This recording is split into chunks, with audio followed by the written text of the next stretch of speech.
Countless figures darted through the gloomy night. They seemed to be assassinating someone sleeping on the ground. One of them, with a wicked grin, drew a dagger, and the rest of the group immediately drew their weapons as well. Five of them moved toward the target. Suddenly, a murderous glint flashed in his eyes. He lunged down, throwing the dagger straight into the middle of the cocoon. The force was considerable, causing the cocoon to deform. A moment later, the cocoon lay perfectly still, without a single movement. Looking closer, it turned out there was no one inside.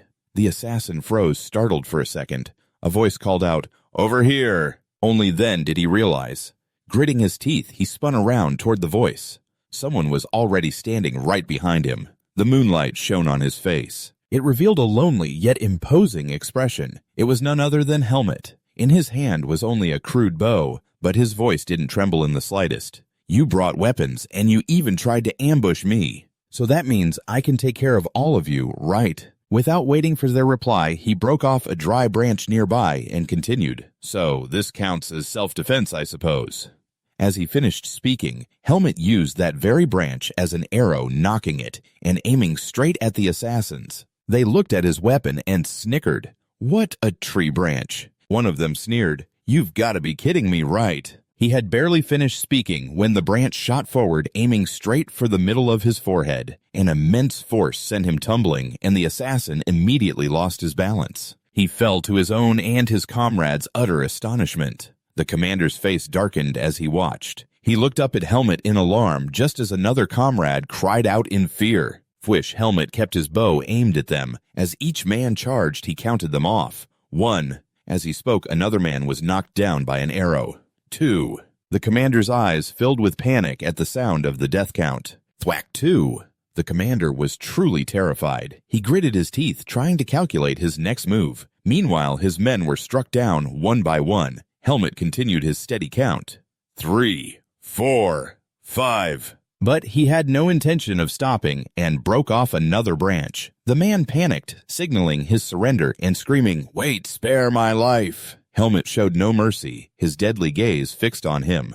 Aiming the arrow, he said, "If you intend to kill someone, you should be prepared to die yourselves." As he finished speaking, the arrow coldly struck him down. The assassin died in absolute panic. A moment later, Helmet walked through the forest carrying his few belongings and muttering to himself, "This shouldn't leave any traces." Suddenly his expression darkened. He silently called another's name. "Darren, this is nothing like what you said." With that, Helmet leaped up and vanished into the darkness of the deserted forest. The human world is so boring, Helmet thought as he sped away. 3. The past. In a meeting room, a group of people were in a heated discussion. One person spoke up. "It's been too long. Are the traces of the Demon King still intact?" Another replied, "If you're talking about the primeval forest, no living creature possessing demonic power can cross the barrier, so it should be fine." After speaking, the person grew pensive. "But the worrying thing is, the forest itself is shrouded in demonic energy. The fact that we can't use such a vast expanse of land is also a problem." Another agreed. "That's right." Suddenly one of them exclaimed, "He proposed an idea. Since it's a forest filled with demonic energy from which no one returns, couldn't we send those who are condemned to die to that place?" The others were startled by his words, and all turned to look at him. Meanwhile, he continued, "There are always those who are too troublesome for us to handle. And besides that forest, there's no more convenient place to eliminate them." With that, he slammed his hand on the table decisively to the agreement of those around him. That could work? Not a bad idea, and so that terrible idea was approved. If that's the case, we shall proceed with it. 3.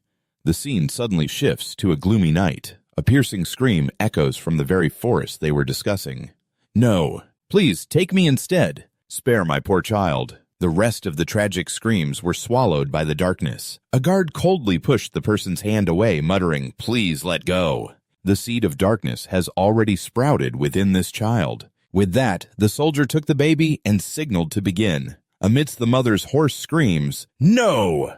3 priests standing nearby began to chant. A blinding golden light flashed from the boy. Still lying in his swaddling clothes, the light enveloped the 3 priests, the guard, and even splashed onto the weeping mother. Maggot Iron screamed in despair. Helmet, back in this gloomy forest. The primeval forest, a place of exile where no one can survive. Not even genius scholars, brave commanders, or extraordinary mages. Prisoners are thrown into the forest by divine power. A golden light suddenly flashes. If they can escape that place with their lives intact, their sins will be forgiven. The baby in the swaddling clothes, awakened by that light, slowly opened his eyes. One day, a child was born carrying the seed of darkness. The boy slowly opened his eyes. His innocent gaze was already tinged with a gloomy color. Its very existence was a sin. 3. In the middle of the desolate forest, the baby's cries seemed to be swallowed by the darkness. It had been thrown into the demon realm, a place from which no one had ever escaped alive. The gloom of the forest enveloped the child. Hamut lay there motionless. In the deathly air of the magical forest, the child shivered from cold and hunger. He lay there alone, yet somehow seemed inviolable. But inside his body, a seed grew in his heart. A stream of energy surged from it, flowing out and enveloping the child. Finally, one day, light eventually broke through. 10 days passed. He remained still through sun and rain, day and night, and the child tenaciously survived. Then one day in the forest, sunlight, a creature appeared. Elaga. At first glance, its eyes looked fearsome. It slowly approached Hamut. Then it let out a menacing growl. But in the end, it gently picked up the tiny Hamut. That day, the child's fate was decided. 15 years later, the sound of a child's laughter could be heard in the dark forest. The boy Hamut was chasing after a rabbit at full speed, shouting, "Hey, stop right there!" Hamut glared at his difficult prey, grimacing and cursing it. "You pesky rabbit!" Finally, he pounced. Hamut stared at his prey, gritted his teeth, and thought, "Just die quietly." Just then, the unlucky rabbit was caught firmly in his hands, letting out a pained cry. Elaga lay in the shade, watching Hamut with the gentle eyes of a mother tiger. He yelled excitedly, "Elaga, I got it!" Hearing this, it leaped over to him. Elaga gave the rabbit a fatal blow, with its claw finishing it off. As it ate the rabbit, it asked, "So, Hamut, have you gotten used to hunting yet?" He replied, "Yeah, but I can still only hunt rabbits." Elaga's claw picked out a tiny object. It held up the small gem and said, "Look closely. This is called a mana stone. All magical beasts possess them." Elaga continued to explain, "If you eat a magical beast, you will become stronger. It will also replenish your life force and increase your lifespan." Hamut was amazed. Elaga continued, "However, this rabbit is quite small. So its mana stone is too." But Hamut tried to snatch the mana stone, saying, "Since this thing came from the prey I hunted." Elaga, guessing his intention, dodged him. It swiftly knocked Hamut over, replying, "Not so fast." Hamut, now with a lump on his head, immediately started whining, "Give it back to me." Elaga cruelly refused. "What? No way." It explained, "You are human, not a magical beast. If you eat this, you will become one." But Elaga's voice suddenly turned grave. "And if that happens, you will have to live in this forest forever." Hamut looked unconvinced, pouting. "Tch, how ridiculous." He dragged the rabbit's carcass, muttering, "Even if I don't eat it, I'm still stuck here. Wouldn't it be better if I just ate it and got stronger?" As Hamut carried the rabbit and followed Elaga, he kept complaining, "I'm still too weak. I can't go anywhere outside of your territory, Elaga."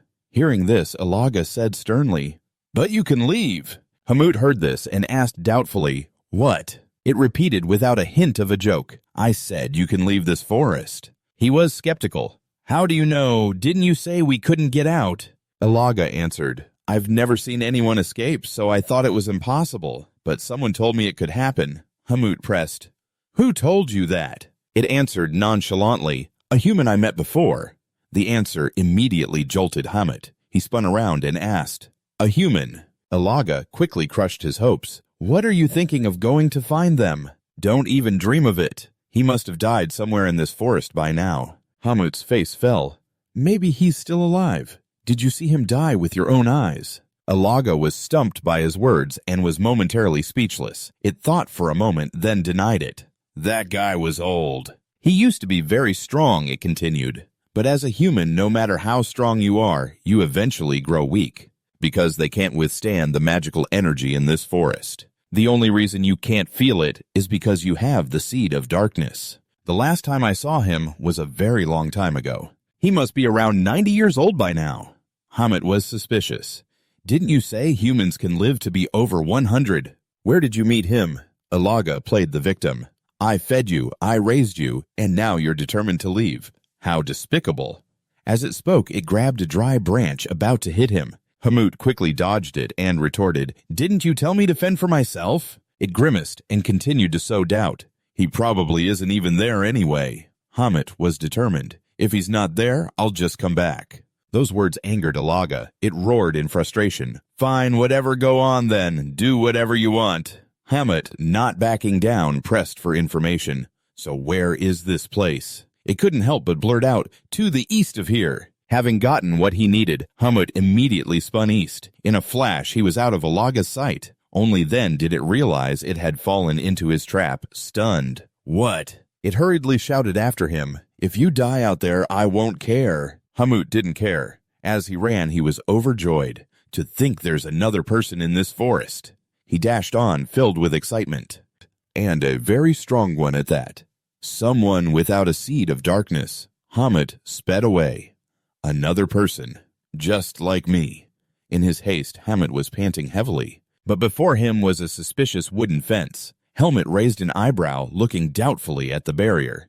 Arziar. This didn't look natural at all. What's this now? Helmet didn't think twice. He immediately crouched down to get a running start. In a flash, he was over the wooden fence. Ahead was a house also made of wood, with a moss-covered tiled roof, a sign that it had been built long ago. Helmet was thrilled. I knew it. He let out a sigh of relief. Only a human could build something like this. Finally, before he could finish his sentence, a figure lunged at him, slamming his head down so fast Helmet couldn't react. He only had time to cry out in pain. The other person showed no mercy. The blow was so powerful, it shook the area. Darien looked at Helmet suspiciously and asked, Who are you? Who sent you here? He gritted his teeth in pain, struggling to answer, No one. I'm alone, Helmet continued to explain. Ilaga told me someone lived here. Hearing that name, Darien paused for a moment.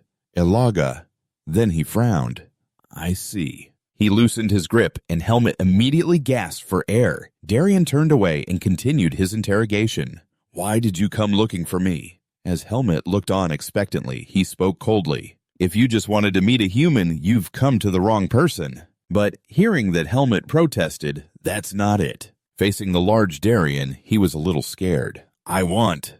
But in the end, his determination to escape this forest won out. After a moment, Darien relented. He said, My name is Darien. What's yours?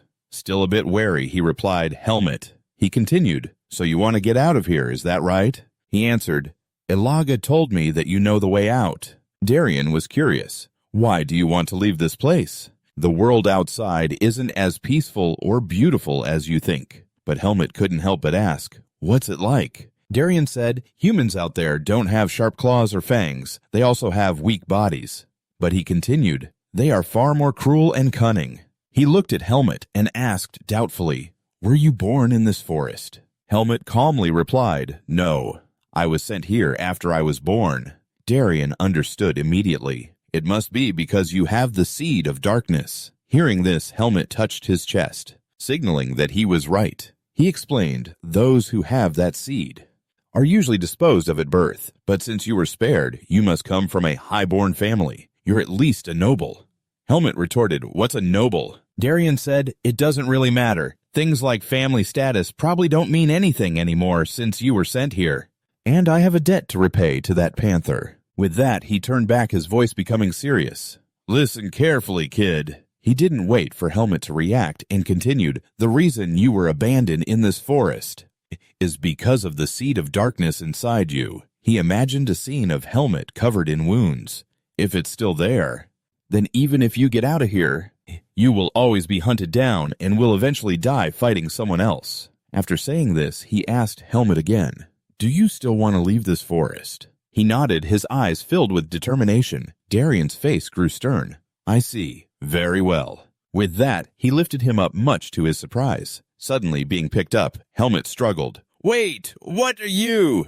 He cursed in frustration. Damn it! Darien chuckled as if to provoke him. Quite the temper, aren't you? He explained. If you want to go to the human world, you have to become a human first. Helmet finally stopped struggling, just staring at him with eyes as sharp as daggers. Darien paid him no mind and said, Let's go. I'll make you human along the way. Helmet couldn't hide his curiosity. "What do I have to do to get out of here?" He replied, "You have to cross the boundary of this forest. But for now, just forget about that." He reminded him, "You have to get stronger first. After that, you must meet the one who knows how to cross it." Helmet asked, "Who is that?" He refused, "I can't tell you yet." He rubbed his chin thoughtfully. "Get stronger. How?" Darien carried him into the wooden house and replied, "Just do as I say." A while later, Helmet angrily threw the broom down and protested to Darien, "Why do I have to do this?" Darien calmly turned away. "This is how humans live." He argued, "Do you live like this too?" "This place is filthy." Darien dropped a single line. "So, you want to keep living in the forest?" Hearing that, Helmet fell silent, frustrated but unable to vent. A moment later, a bed made of straw was created. He stared at it blankly and asked, "What's this?" He answered nonchalantly, "Your bed." The kid, Helmut, was surprised to see a bed. He immediately jumped on, lay down, and let out a sigh of relief. Helmut exhaled and asked, "Can I rest now?" Darien teased the lazy kid. "You still have a lot to do. Get up." He took a set of clothes and gave them to him. "Put these on." Helmut put them on and complained, "They're so tight and uncomfortable." The old man explained that humans have to wear clothes. "I don't have many of these, so don't you go ruining them." He sulked for a moment. Later, the two of them went back out into the forest. Helmut followed behind Darien and asked, "Why are we going out again?" He replied, "There's something else you need to know. I'm going to teach you what you can and can't eat." He looked at the bag full of vegetables and continued, "And how to make the inedible edible." Helmut was surprised. "Edible." The old man pulled out a root, took out a small knife, and said as he worked, "The root of any living creature has a core stone. Even if you remove it, residual magical energy remains. But there is one thing that has no magical energy." Saying that, he dipped the root now with its core stone removed into the stream. He spoke again, "And that is water. You can cut out the core stone and wash away the magical energy out of the creature with water." Then he held the root out to Helmut. "Go on, try it." Helmut hesitated for a moment, then quickly leaned in and took a bite. As he ate, he exclaimed, "Wow, you can even eat plants! This is amazing!" Darien quickly stood up and said, "If you're done, let's head back." He obediently followed. "Okay." A while later, Helmut looked extremely serious. "I really do need human knowledge." Then his voice rose in protest. "But what does that have to do with fetching water?" He grumbled to himself as he carried 2 buckets of water. "That old man has been making me do all sorts of weird things for days now. Isn't this a bit much?" Just then, a beast that had been hiding behind the bushes ambushed Helmut. Quick as a flash, Alaga lunged, attacking so fast he couldn't react. The 2 water buckets went flying. Helmut jumped back and questioned Alaga doubtfully. It looked at Helmut with a mocking, teasing gaze. "What are you doing, trying to look ridiculous?" He answered honestly, "He told me to go get water." Hearing this, Alaga was speechless. "Why are you listening to that human?" "You never listen to me." Helmut, looking resigned, brushed his water-soaked hair back. "He said he'd make me stronger." Alaga lay down leisurely and continued to ask, "And when you're stronger, what will you do? Will you leave the forest?" Helmut said with determination, "You said I'm not a magical beast, so I have to go to the human world." Hearing that, Alaga fell silent for a moment. It then asked, "Do you think anything good will happen if you go?" He replied in a firm voice, "I don't know, but if I stay here, nothing good will ever happen."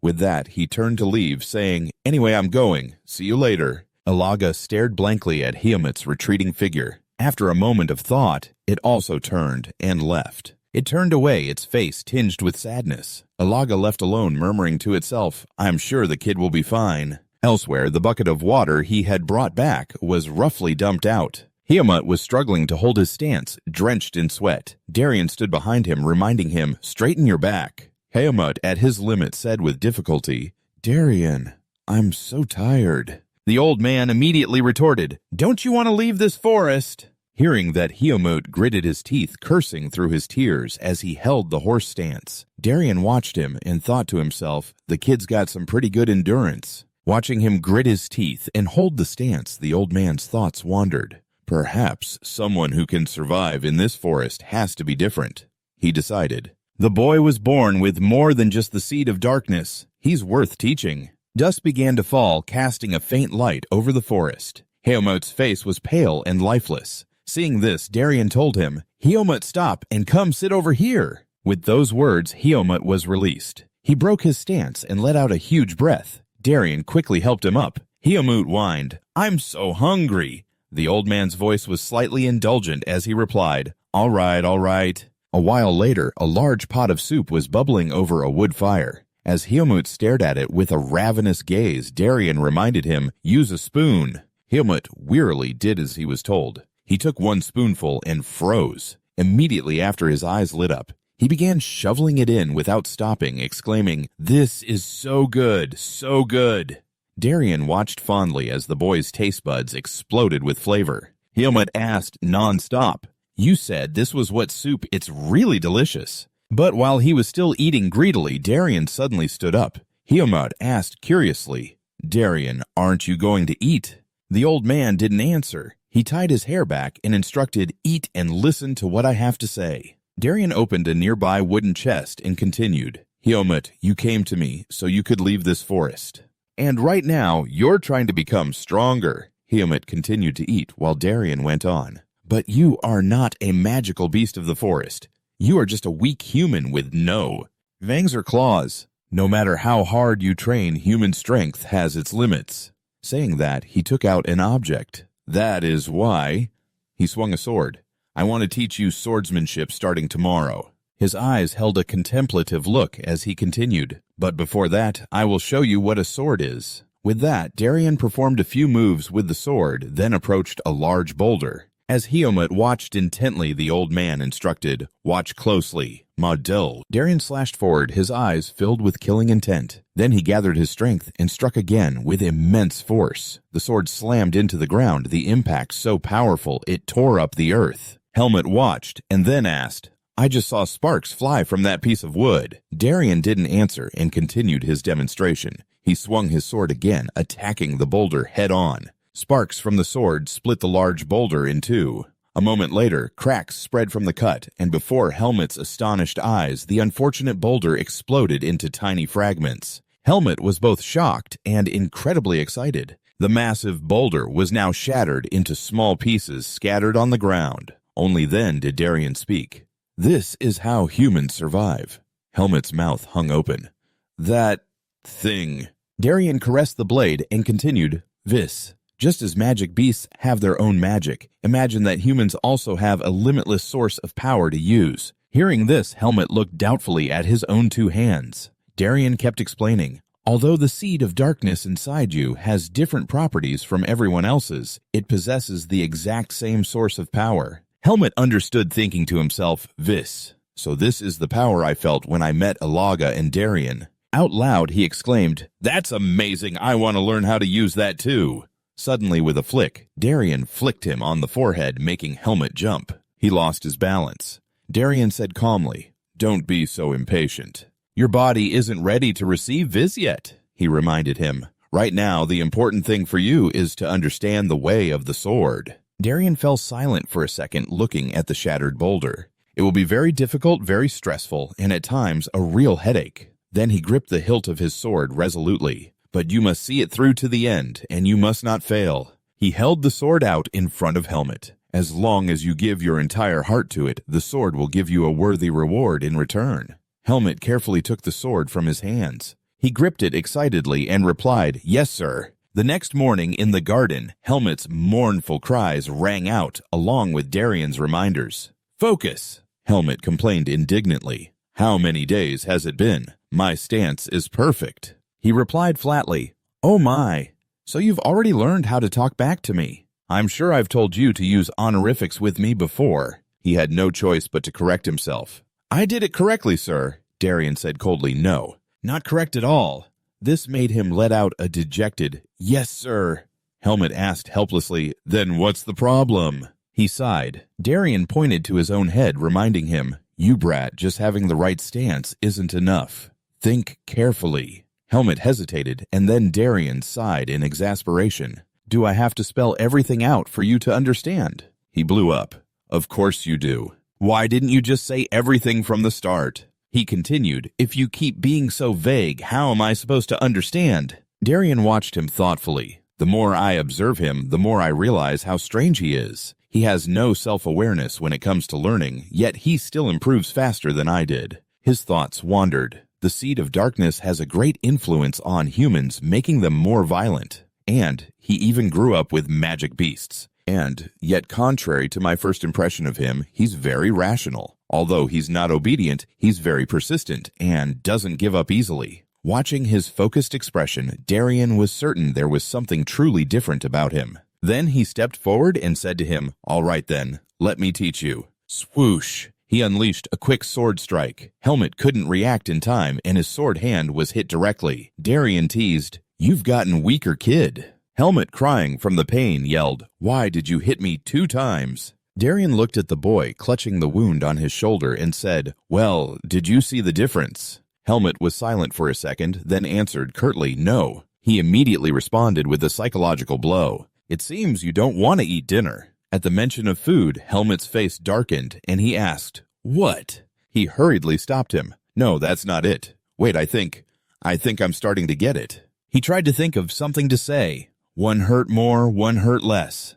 The speed and the place you struck were also different, sir. But why? He recalled the strikes, thinking to himself, "I still don't get it." The movements were almost the same. How strange. Darien asked again, "Do you understand now?" "Just imitating the outward form isn't enough," he explained. "The subtle differences in how you use your muscles, the tiny movements in your fingertips, your movements and the way you carry yourself, and the harmony between your mind and the sword." He continued, "All of those things. You must take them all into account." He said calmly, "Only then can you say you've truly learned. You must pour your heart and soul into every single movement." But in Darien's instructive tone, Helmet felt as if he'd been enlightened. "When you can do that, you will have truly understood." After saying that, Darien flicked him on the forehead again. "Right now, you're just swinging your arm around meaninglessly. You're not a swordsman, you're just a woodcutter." After reminding him, he became serious. "All right again." A while later, Helmet went out into the forest by himself. Standing before the stream, he thought to himself, "Darien said that resting is part of training, but this isn't how I should be swinging my sword. I'm getting so bored."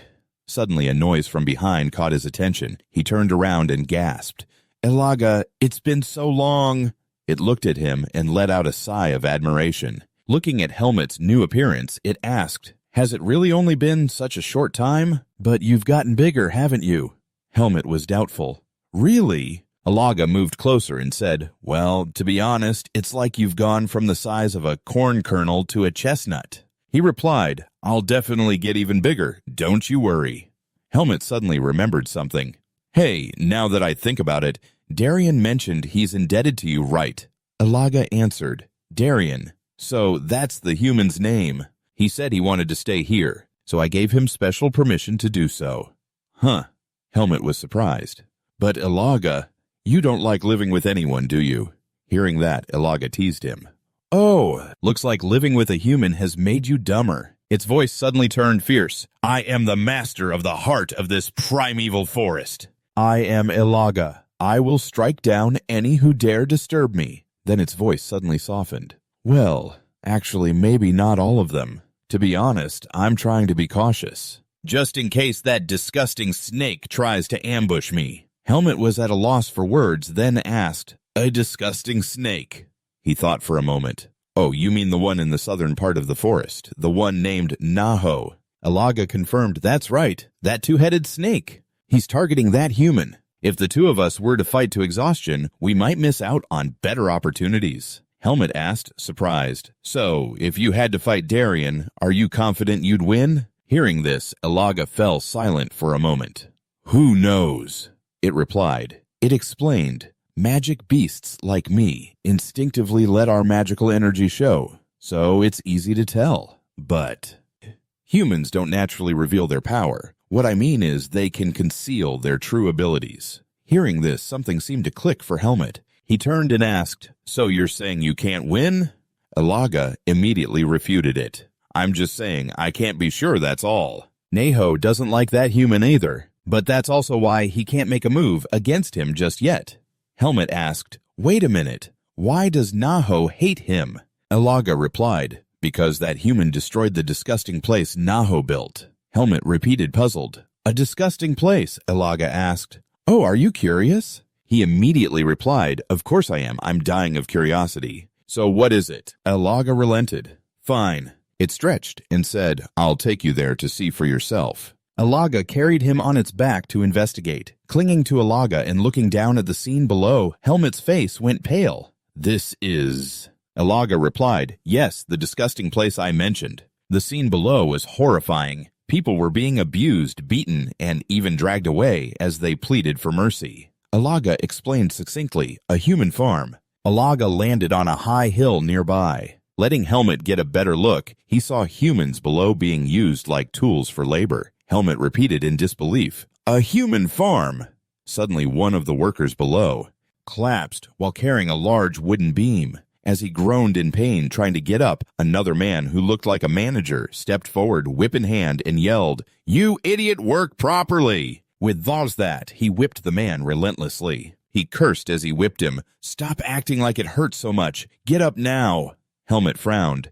He looks like he's in real pain. Why is that guy hitting him? Alaga answered flatly. Because he isn't working properly in the farm. Attracted by the man's cries of pain, two others turned to look. The manager immediately spun around and yelled at them, what are you looking at? Get back inside now. Helmet watched the chaos below in silence. His attention was drawn to the woman who had just been yelled at. He asked, that woman over there. They look like me, but they're also a bit different. Alaga added, you mean the human females? Helmet asked curiously, it's the middle of the day, but they're going inside that tent. Alaga explained, those women, they are food. It continued, they are the same species as you, but their sex is different. You are male, they are female. Naho prefers the females because their meat is softer and has less muscle. Its expression darkened. But if they're too small, there's nothing to eat. So he has to wait until they're fully grown before he can eat them. It continued, the women become Naho's food, and the men are forced to be slaves for their entire lives to maintain this land. Helmet asked, so that's why this place is a farm, huh? It replied, that's right. Humans believe that Naho is protecting this farm, but it's the humans who are actually maintaining it. And of course they have a leader, him over there. Their eyes fell upon a bald man with a horrifying appearance. He was growling, what's all this noise about? The other men cowered. You're here, Lord Erugo. The subordinate reported one of the slaves was acting up, sir. Erugo said dismissively, forget about that. Have you gathered the offerings yet? He answered, sir, they're over there. Erugo glanced to the side. Oh, really, over there? The girls were filing into the tent one by one when the man suddenly called one of them over. Hey, you! He gripped the girl's chin, staring at her intently, making her turn pale with fear. He gave a wicked grin. I'll make a special exception and let you live a little longer. Erugo grabbed her by the hair and dragged her away. As the girl screamed pitifully, Helmet's face darkened. Is that human? The village chief, Alaga replied. Yes, I don't know how. But he's very good at finding those who get lost in the forest. If you're not careful, you could become one of them. The scene below, people trampling over each other. It's horrifying. Helmet fell silent. I know you haven't treated me like that. He was curious. Why is that? Alaga hesitated. I'm not too fond of Naho's idea of fattening up livestock. Hearing this, Helmet became pensive. He teased sounds like something you would do. Alaga cleared its throat, then turned to take him back. Helmet was still lost in thought about the gathering of humans when Elaga's voice cut through his train of thought. All right, Helmet, let's go back. Suddenly it caught a familiar, dangerous scent. A shrill voice rang out. Well, well, look what we have here. Naho appeared. Alaga immediately went on the defensive, carefully pulling Helmet behind it to shield him. One of the snakeheads spoke, a face I missed before. Alaga. Alaga also growled warily. Naho. It suddenly spoke gravely. Aren't you supposed to be sleeping? Helmet, having just composed himself, looked in horror at the demonic beast before him. He thought to himself, just by stretching, it's creating such immense pressure. The other snake head chimed in. Is this the child you're raising? The other head gave a gruesome laugh and replied, men are tastiest when they're young. Then it teased, How about you let me have a little bite? Alaga coldly refused no. It tried to reason. Besides, you don't eat men. Right. His flesh isn't to your taste. Naho laughed with glee. That's right. The human flesh that Erigo prepares for me is absolutely delicious. It shot a disgusting look at Helmet. But this scent. The two snakeheads lunged forward as quick as a flash. In an instant, Naho was right next to Helmet. You.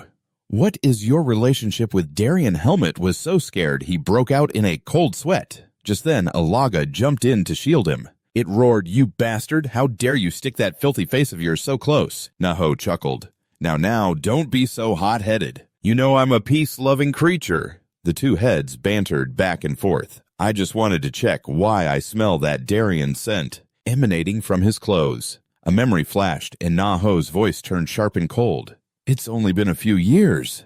Since he destroyed my farm, it's only natural that I'd be wary of him. Alaga quickly tried to do damage control. He has nothing to do with Darien. He just stole some clothes to wear. Neho was skeptical. Is that so? But then it acted dismissively. What a relief. If you weren't here, I would have tortured him. Alaga immediately warned, if you dare lay a single finger on him, I'll tear you to 100 pieces. Naho teased back. Oh my, I'm so scared. Just kidding. I don't want to fight you. After all, we've known each other for quite a while. It cast a scrutinizing gaze at Ilaga and continued, more importantly, if your business here is done, can you leave? I hope you never come back here again. It growled. Your fur gets all over my territory. I don't like it. Behind Alaga, Helmet was so terrified he collapsed to the ground. Finally, Naho decided to leave. Farewell. Alaga maintained its protective stance, watching until it was completely gone. Helmet cried out in pain and then collapsed. Alaga looked at him doubtfully. Did he faint? As sunset fell, Helmet slowly came to groaning. Oh God, my head. Alaga cautiously reminded him. Because Naho has seen you from now on, you are not to go anywhere alone. You must stick close to that human. It went on, Naho is wary of me, so it won't come here. But you can never be too sure. Helmet listened in silence, then said, all right. Alaga sharply noticed his troubled expression and asked, why do you look so gloomy? You have to be careful about all these things. But Alaga mumbled like a nagging mother. There's no other way. You're still young. Helmet suddenly called out, hey! It whipped its head around. Huh? He asked gloomily, do you think I can become as strong as you and... Darien Ilaga looked at him doubtfully. You Heomut are silent. Is that so difficult? Alaga remarked, that human is very strong. It looked up at the sky and continued, I don't know how strong he is. But he's on a level that most normal humans could never reach, even if they struggled their whole lives. A confused Heomut asked, a whole life? Alaga's voice was grave. It isn't easy. But everything will change based on your actions. It continued, if you truly wish to become stronger. At the same time, Heomut clenched his fist in determination. Alaga kept speaking, if you want to escape this forest, then do everything you can to become stronger. Then Alaga suddenly fell silent, looking at his expression. Heomut was also silent, not responding. Then it let out a sigh and turned away. Then Alaga left, saying, besides, that human is coming to see you. And just as it said, Darien, carrying a bundle of straw on his back, slowly approached. He saw Heomut and said, I assume you were out with that panther again. He turned back and called out, Darien! The old man didn't wait for his reply and continued walking ahead. The sun is about to set. Let's head back. But Heomut's heart was in turmoil, and he didn't answer. He looked at Darien's sturdy back, then at Elaga's lonely figure. Elaga also sensed his gaze. It suddenly turned back, thinking to itself, I will be watching you. Seeing its eyes, he seemed to catch the signal. Here. Heomut smiled. He turned back to walk with Darien, silently replying, all right. In the middle of the night, Heomut was in too much pain to sleep. He curled up on the straw bed and cried out, my stomach, it hurts so much. He despaired. I think I'm going to die. That afternoon, Darien had given him some strange grass. He had told Helmut, eat this today before you go to bed. Here. Helmut took it curious. What is this? The old man was blunt. Poisonous grass. Helmut was startled. You're telling me to eat poi. Before he could finish, Darien flicked his forehead and ordered, just eat it. Don't complain. I'm going to help you control the power of the seed of darkness. And so now, Helmut writhed in agony. Ugh, Could that have been real poison? He groaned. But you didn't say it would hurt this much. He cried out in pain again. Helmut gritted his teeth. What in the world did you make me eat, Darien? At the same time, Darien was silently admiring the night view. He muttered, 5 years, no, maybe about 4 years. The next morning, Helmut threw himself back into his training as usual. His slashes were gradually gaining power and precision. He slashed relentlessly at a large tree trunk. In a flash, the trunk was covered in cuts. While he was training intently, Darien approached. He watched the boy, who was constantly pushing himself, silently. Finally, he spoke up. You're starting to use the sword more proficiently, aren't you? Hearing his voice, Helmut stopped and greeted him. Darien.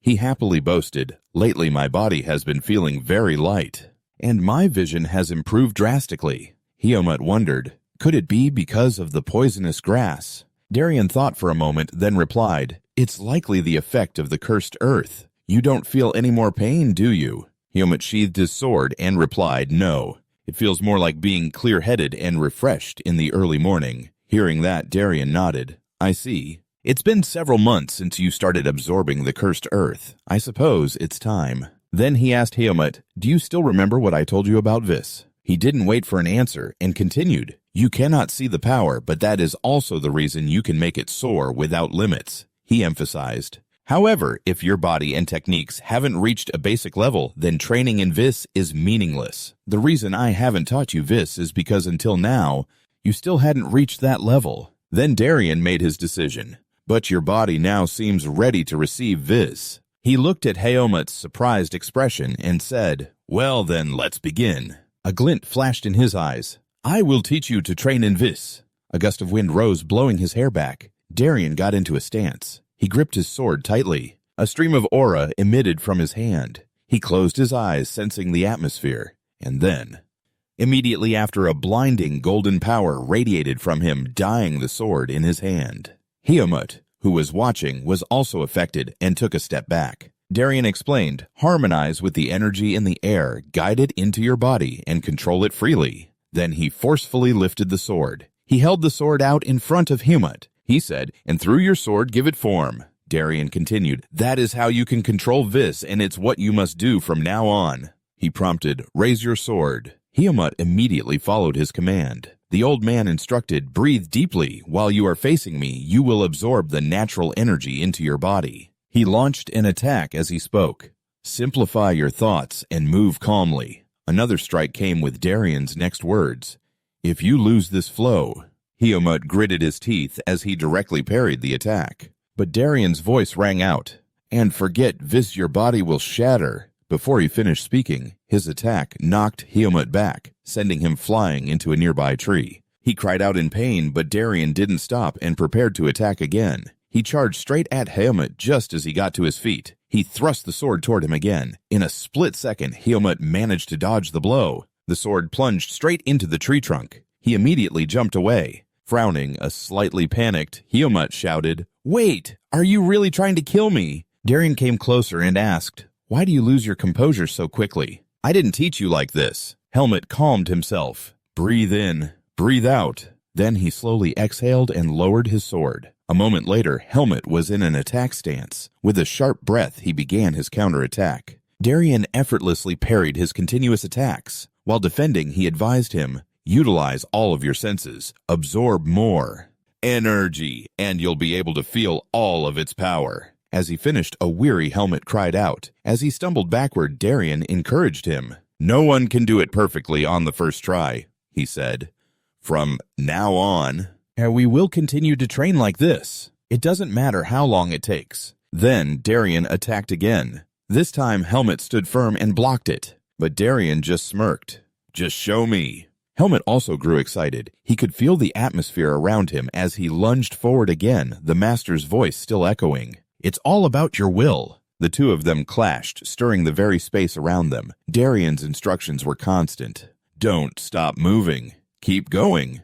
Don't let the flow break. Watching Helmut focus on the fight, he urged, a little faster. He reminded him, draw all the energy into your body. For a long time after that, the two of them trained diligently. One day Helmut had become much calmer. By then, snow had blanketed the forest. Darien still approached from behind, observing Helmet in deep concentration. The Viz slowly appeared, emitting an enchanting purple light. 4 years later, still in that snow-covered forest, snow flew everywhere as Helmet alone sliced through a dry tree trunk. Finished with his practice, he let out a sharp breath. Looking at the pile of felled tree trunks, he sighed in relief. All right. He looked at the wooden sword covered in marks from his training, wondering, should I end my training for today? A voice suddenly came from behind him. It's been 4 years. It made him turn around. Darien, you were watching, huh? Darien calmly remarked, you've improved a little now. Helmet disagreed. Improved? I think I'm still missing something. But anyway, how about a match today? Darien replied, first show me your viz. Helmet refused. No, I don't want to. I did that last time, and then you refused to fight me, saying I was still lacking. He didn't allow him to refuse. Just do it. Helmet had no choice but to comply. With a reluctant tisk, he quickly calmed himself and felt his inner energy. Darien silently watched the scene before him. Seeing the viz radiate from him, he thought to himself, I've said it before. But to be able to manifest Vis so clearly at such a young age. This kid is growing at an unbelievable rate. Although he possesses the seed of darkness, he truly has a talent for it. The display ended and Helmet exhaled. Darien was still lost in thought. This child is destined to upset the order of the world, whether through prosperity and splendor or by plunging it into the fires of hell. With that thought, he closed his eyes, banishing the images that had just appeared. Then he opened his eyes again to face Helmet, his mind made up. Is it time? He hesitated, wondering if he should let the kid go. He looked at the boy who had grown up, unsure of what the right thing to do was. Helmet. Darien held out a hand as he spoke. It seems the time has come. Helmet was momentarily taken aback by his words. What do you mean, could it be? Before he could say more, Darien confirmed it directly. That's right. I'm saying it's time for you to leave this forest. Helmet immediately objected. But I don't think I'm strong enough yet. Darien replied, if your seed of darkness develops any further, you won't be able to pass through the divine barrier. He glanced at the seeds in his hand and spoke again. Now is the only time. Listen carefully. Helmet was completely focused on him even before Darien's reminder. I'll explain, he began. The human world lies to the south of this primeval forest. You must pass through the divine barrier to get there. And I've heard there's an area where the divine barrier is quite weak. Darien's expression was unusually serious. In theory, you could pass through that spot. Reach the human world. But this information was still too new for Helmet. Even if you have the seed of darkness, a human should be able to manage. With a weakened divine barrier, in theory, you can get through. He furrowed his brow and asked again, where is it? Darien answered honestly, I don't know. I've never tried to find it. But someone has done it before. Helmet listened intently to his guidance. In the territory of the two-headed snake, there is a human village. The village chief, Erigo, should know. That leopard knows where the human village is. He instantly remembered that individual. Speaking of the two-headed snake, you mean Naho? Helmet quickly connected the pieces. And Erigo is the one who rules over the humans in that village. And coming to a conclusion, so it's him.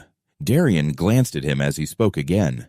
Finally, I promise you will experience countless things in the human world. You, who have only ever lived in the forest, might find the outside world bustling and vibrant. And he didn't forget to warn him, but tragedy always strikes in the shadows. Helmet flinched, listening intently to Darien's next words. It's not something you can stop just by being vigilant, nor can you avoid it. When that time comes, you will feel utter helplessness and pain. You might experience rage and despair, or you might even reach out for the comfort of darkness. His large hand reached out as he continued, but no matter what happens, it rested on Helmet's shoulder along with his final piece of advice. Do not lose yourself. Darien asked Helmet one last time. That is all I ask of you. Do you have any other questions? His hand had already tightened into a fist. Helmet asked, you said you had no intention of coming with me, right? Darien let out a long sigh considering the words. Then slowly but surely he affirmed, that's right. A look of sorrow flickered in his eyes.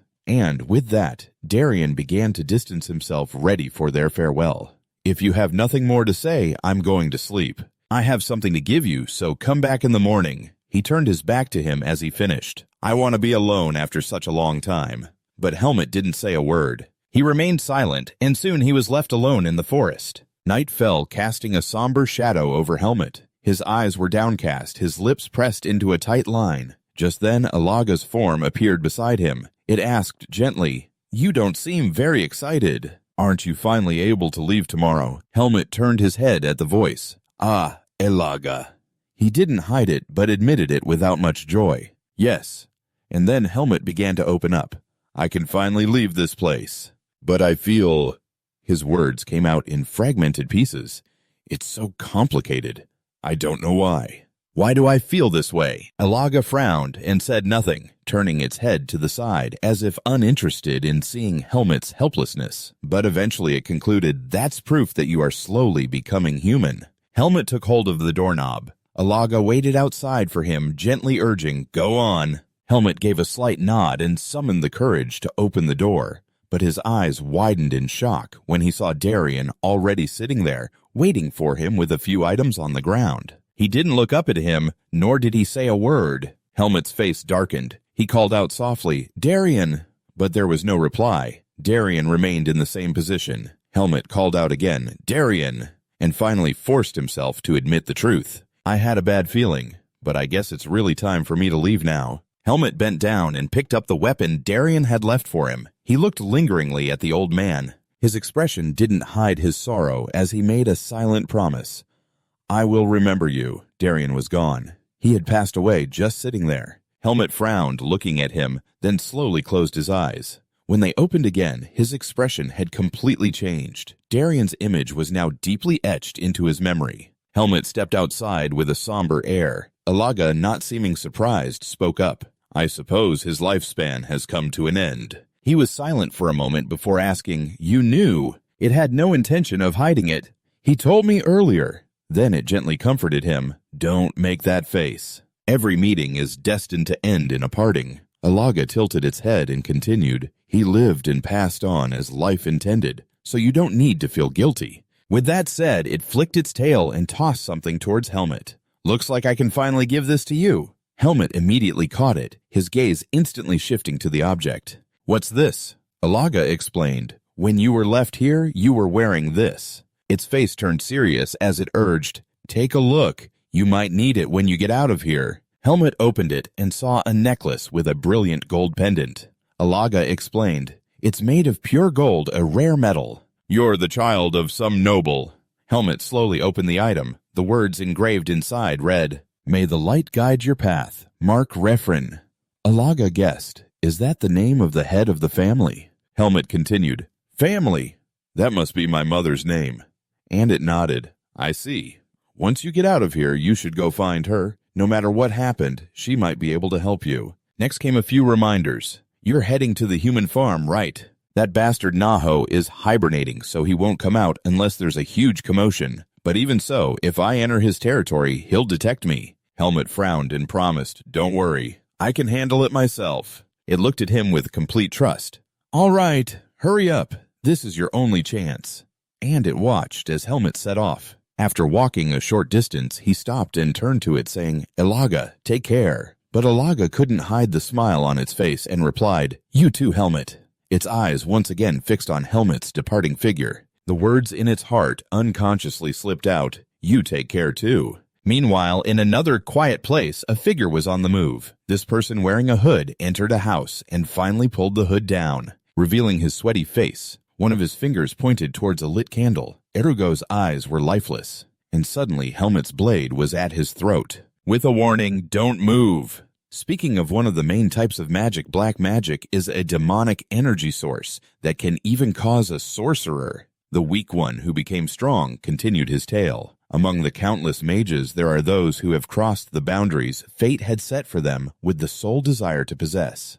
Limitless magic and power, and that man was no exception. Erugo was once a mage consumed by jealousy and envy for others. He yearned to become the strongest. But he chose dark magic as a shortcut, feeling he lacked the natural talent. And to achieve his goal, he needed to collect the dark emotions of humans. Thus, through activities like kidnapping and illegal human trafficking, the necessary materials were easily gathered, but the resignation and fear that radiated from those materials made Erugo even stronger and more cruel, but things never go perfectly smoothly. However, during one pursuit, by the mages, his crimes were brought to light. The result was his capture and a sentence of death or exile. But Erugo was cunning, and to avoid execution, he immediately chose the primeval forest, a path to survival that opened up for him. It was there he met the two-headed serpent. He was allowed to stay within its territory in exchange for his servitude and worship. Erugo then used his magic to gather all the exiles in the forest, then to save their own lives. And they immediately submitted to the magical beast. This is the history of how that region was formed, and that is how your farm was created. As for that man Erugo, he became the leader of that farm, while the others were treated as nothing more than livestock. As for the true master of this territory, Naho never bothered to interfere with what Erugo did as long as he offered up tribute, and so while serving Erugo's ambition began to stir once more. However, whenever winter came, he couldn't help but worry. The main reason was that once Naho entered its hibernation, the surrounding magical beasts would attack the farm every day. But Erugo thought differently. Even amidst such meaningless crises, he still felt a certain satisfaction with this new life. The man muttered in annoyance as Helmet's sword point was aimed at his neck. "The winter feast has always been a source of trouble. What do you want?"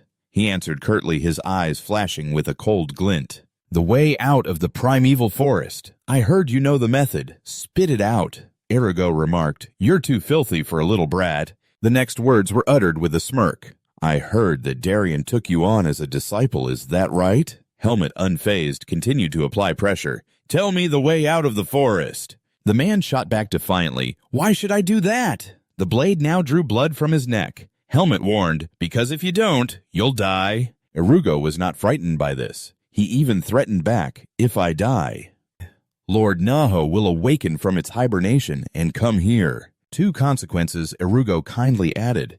"If that happens, you'll die too." He openly scorned him. "You think you can stand against Lord Naho? You're just an ordinary human." Helmet cut him off.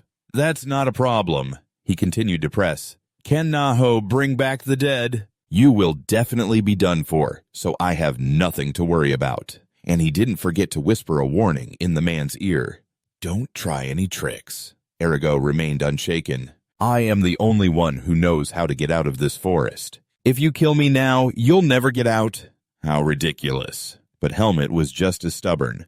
"I've heard that mages are obsessed with keeping their belongings. I'll find it one way or another if I have to tear your house apart. I just want to simplify the process." The blade remained firmly at his neck. Erugo rolled his eyes and said grimly, "You're a tough one, aren't you, Fine?" He suddenly agreed. "I'll tell you how to get out of the forest." And then he slowly led Helmet down a staircase, the blade never leaving his neck for a second. Erugo tried to start a conversation. "What's your name?" But Helmet cut him off curtly. "None of your business." The man didn't try to probe further as he opened the door and entered. "Fine, but I'll tell you a few things." He continued with some idle chatter. "The method I found is only theoretical. No one has ever tested it, nor has anyone been capable of testing it. The result might not be worth what you're doing right now, though it might be possible for Darien." Helmet's expression gave nothing away for Erugo to read. "Seeing as you're still here, means he has no intention of leaving this place." He suddenly turned his head and questioned, "What happened to him?" And, when met with silence from Helmet, Erugo himself guessed the reason. "You're not answering. He must be dead." A gleeful smile escaped his lips as his hand reached for a book. Helmet demanded grimly, "Hand it over!" But Erugo playfully refused. "Calm down."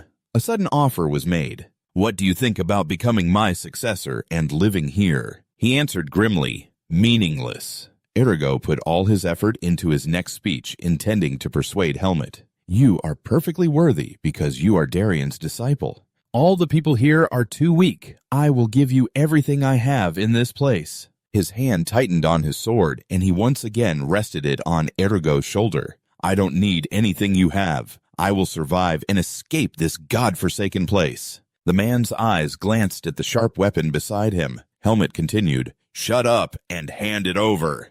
And so Erugo finally conceded. Fine. If you insist, then I have no choice.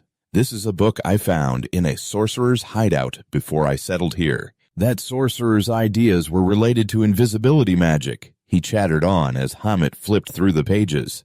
Unfortunately, it seems he never made it out of this place. Erugo explained based on the book. On the southern edge of the forest, there's a large waterfall. The flow of water and magic simultaneously weakens divine power. You might be able to get through the barrier there. A wicked smile crept across his face. Of course, even though it's weakened, there's still a powerful spell formation around the primeval forest. Anyone who possesses even a little bit of magic will be turned to ash. That's all I know. Erugo stopped there. Hamet closed the book and replied, "All right, I'll send you on your way." His eyes were fixed on the man before him. I don't really like the guy, but Darian's teachings echoed in Hamet's mind. Don't take life lightly. You only survived 'cause that rat showed you mercy. It made him more cautious. That's what Darian taught me. So instead, Hamut landed a swift kick on Erugo. The man's eyes went wide as he spat out a mouthful of saliva. Hamet used the ropes to tie Erugo up tightly. Then Hamut quickly struck his pressure points. He took a few steps back and spoke again. "You'll be released in a little while. From now on." "Stay out of trouble?" Erugo roared in fury. "Rat it! I can't use magic, you arrogant bastard! You think you can get out of this forest alive?" Hamut paused at those words. He turned his head and smiled confidently. "Of course!" And just like that, the silent room was left with only Erugo, whose face was contorted with rage, his forehead turning red. The questions poured out. "How dare that brat?" The mark on Erugo's head began to change. Dark streams poured from his eyes, ears, and mouth as he broke into a crazed smile. "That confidence of yours, I'll crush it to pieces." The plea came from a maddened Erugo. "Lord Naho, please awaken." The space instantly began to shift. The stones on the floor cracked, and a faint light shone from below. A massive, ferocious snake appeared. Its two heads stared down at Erugo and spoke. "Erugo, you've never woken me for no reason, have you?" The bound man gave a savage smile and explained, "Not at all. This time it's a matter of life and death. I'm sure you'll understand once I explain." He delivered the juicy news. Darian is gone, and his disciple is here now. Hearing this, the creature became agitated. Its massive body grew even more aggressive. "I see. What a perfect opportunity for me to escape those pests I hate." And as it began to burrow through the earth and rock to leave, a promise was left behind. "I will find him." Erugo burst into hysterical laughter. "Radit, you brat," he muttered contemptuously. "You think you can just escape unscathed? After treating me like that." His mouth was full of blood. "Nothing in this world is free." Yesterday, Hamut had sped off into the night, his expression tense, trying to manage on his own. Now, Hamut was racing through the treetops, his steps as nimble as a rabbit's. His hand tightened on the hilt of his sword as a curse unconsciously escaped his lips. "Radit." His eyes glanced at the animals nearby, wondering if he should deal with them. Hamut observed their terrified expressions. He frowned and muttered, "The magical beasts are fleeing without even a glance at me.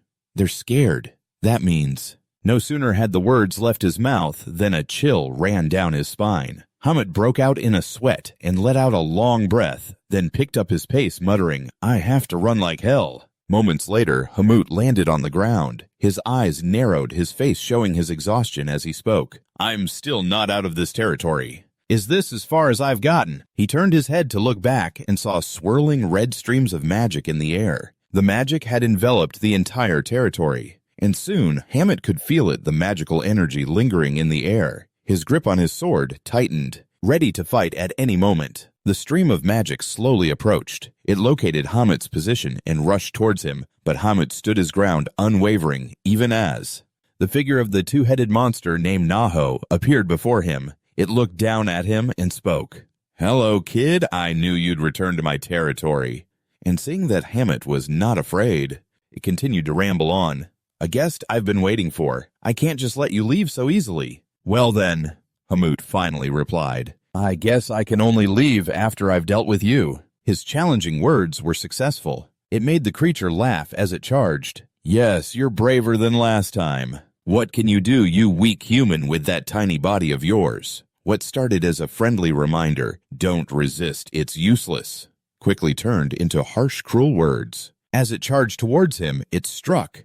"Hurry up and get in my belly!" It used its full power, diving straight for where Helmut stood. In an instant, a column of white smoke several meters high appeared. Helmut backed away, trying to keep his distance. He cursed loudly, "Damn it! This dust cloud, I have to see through it."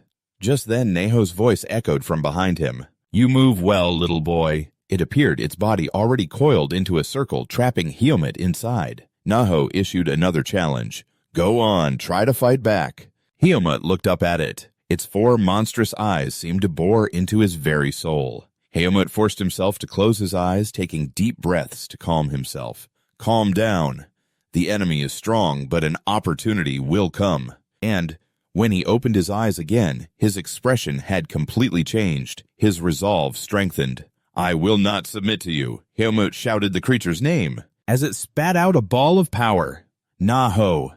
The thing grew larger, aiming for Helmut as it rushed forward. He was already in position and moved almost instantly, his eyes focused, waiting for the right moment to counterattack. Now, the point Helmut aimed for was Naho's maw. It tried its best to block him, but thankfully Helmut did a mid-air flip to dodge, landing on its body. The plan was half successful. Helmut quickly ran along Neho's body, still thinking to himself, "No matter how strong, its magic is." The sword in his hand began to slide from its sheath. Helmut aimed for Neho's face. "There must be a place my viz can penetrate." He struck with a decisive slash at that spot. Right in the eye, a gash immediately appeared on its eye, and a strange fluid instantly shot out from it. This head of Naho cried out in pain. Helmut thought to himself, "I've managed to buy some time. It would be great if I could defeat it, but this is the best I can do." With his current skills, he landed on the ground, taking advantage of the moment Naho was still reeling from the blow, and moved away. "I used too much viz for that attack. If I keep fighting, I'm gonna die." Its other head snapped at the injured one. "Get a hold of yourself, you useless insect." Helmut quickly moved a single goal in his mind. "I have to escape." But he was horrified by what he saw next. The uninjured head had just bitten the other one clean off. The mouth of the severed head screamed, "You moron!" Helmut's face went pale as he turned to watch. Fluid gushed like a fountain from the bitten-off head. The only sound he could hear was the cursing of the remaining head. "You couldn't even deal with him." Neho let out a sigh of relief and remarked, "I've just dealt with something useless." Its attitude changed in a flash as it once again charged aggressively at Helmut. "And now it's your turn." He struggled to raise his sword to defend himself, but even though he used all his strength, the pressure radiating from Naho was too great. Helmut was quickly sent flying. His body slammed against a flat surface. With considerable force, Naho's magical energy filled the surrounding space. It looked around and spoke, "You tried to escape after that attack." The next words it uttered were a confession. "I've lost a head, so it's harder to see." It looked around frantically, shouting, "Where are you, you damn kid?" At that moment, Helmut was hiding somewhere, panting. He wearily looked at the sword in his hand and mumbled, "I knew it was strong, but I still dared to face it. And all I could do was just slash its eye." However, Helmut quickly stood up, encouraging himself. "But at least I was able to buy some time. This is my only chance. I have to escape now." The peace didn't last long. A light of magical energy from behind startled Helmut. Neho was approaching. He quickly hid behind a tree trunk, shocked. Its voice was low and menacing. "Finally found you, you rotten kid." The magical energy grew denser as it continued. "Did you really think you could escape me in this forest?" Helmut clicked his tongue in annoyance. Neho immediately lunged its mouth wide open, ready to devour the prey before it. Helmut gritted his teeth and cursed under his breath. "Damn it!" His hand unconsciously tightened on his sword. "I can't." And Helmut charged forward with a single resolve, "I can't die like this." But unexpectedly, an unbelievable sight appeared before him. A familiar foot stepped onto the ground. Ilaga stood protectively in front of Helmut, facing Naho in his place. "Long time no see." It knew who was before it. "Ilaga." Ilaga growled back in response, "Naho." The two great beasts stood face to face. Helmut cried out in astonishment. He watched Ilaga's powerful form and called out, "Ilaga." He quickly had to shield his face to block Ilaga's magical energy. It turned its head to look at Helmet and replied curtly, "I'm glad you're still alive. Good. Leave the rest to me." But he tried to refuse. "Wait, I can still help." His weak protest was immediately rejected. "You should get out of here." Elaga glanced at Helmut again and said, "You have something more important to do, don't you? Hurry up and go find it." Helmut froze when he heard it. "Your freedom." His eyes widened in shock. Elaga continued to persuade him, "Don't waste my efforts." Even so, Helmut hesitated, not wanting to leave. But it forced Elaga to roar loudly, "Go, go!" Helmut flinched, but then he mumbled a few words to it. "Thank you," before quickly running off. Trusting Elaga with everything, its blue magical energy confronted Naho. Naho let out an annoyed cry before unleashing its own magical power. "You filthy cat! How dare you stand in my way in my own territory, huh?" These words were grating to Elaga's ears, who questioned back, "Stand in your way, I'm just doing what I have to do." However, what it got in return? Just a contemptuous laugh from Naho. "What a touching friendship brings a tear to my eye, doesn't it?" His eyes lit up with a demonic glow as he marveled at the disgusting species. Naho started rambling on. "Actually, I should thank you for coming here on your own.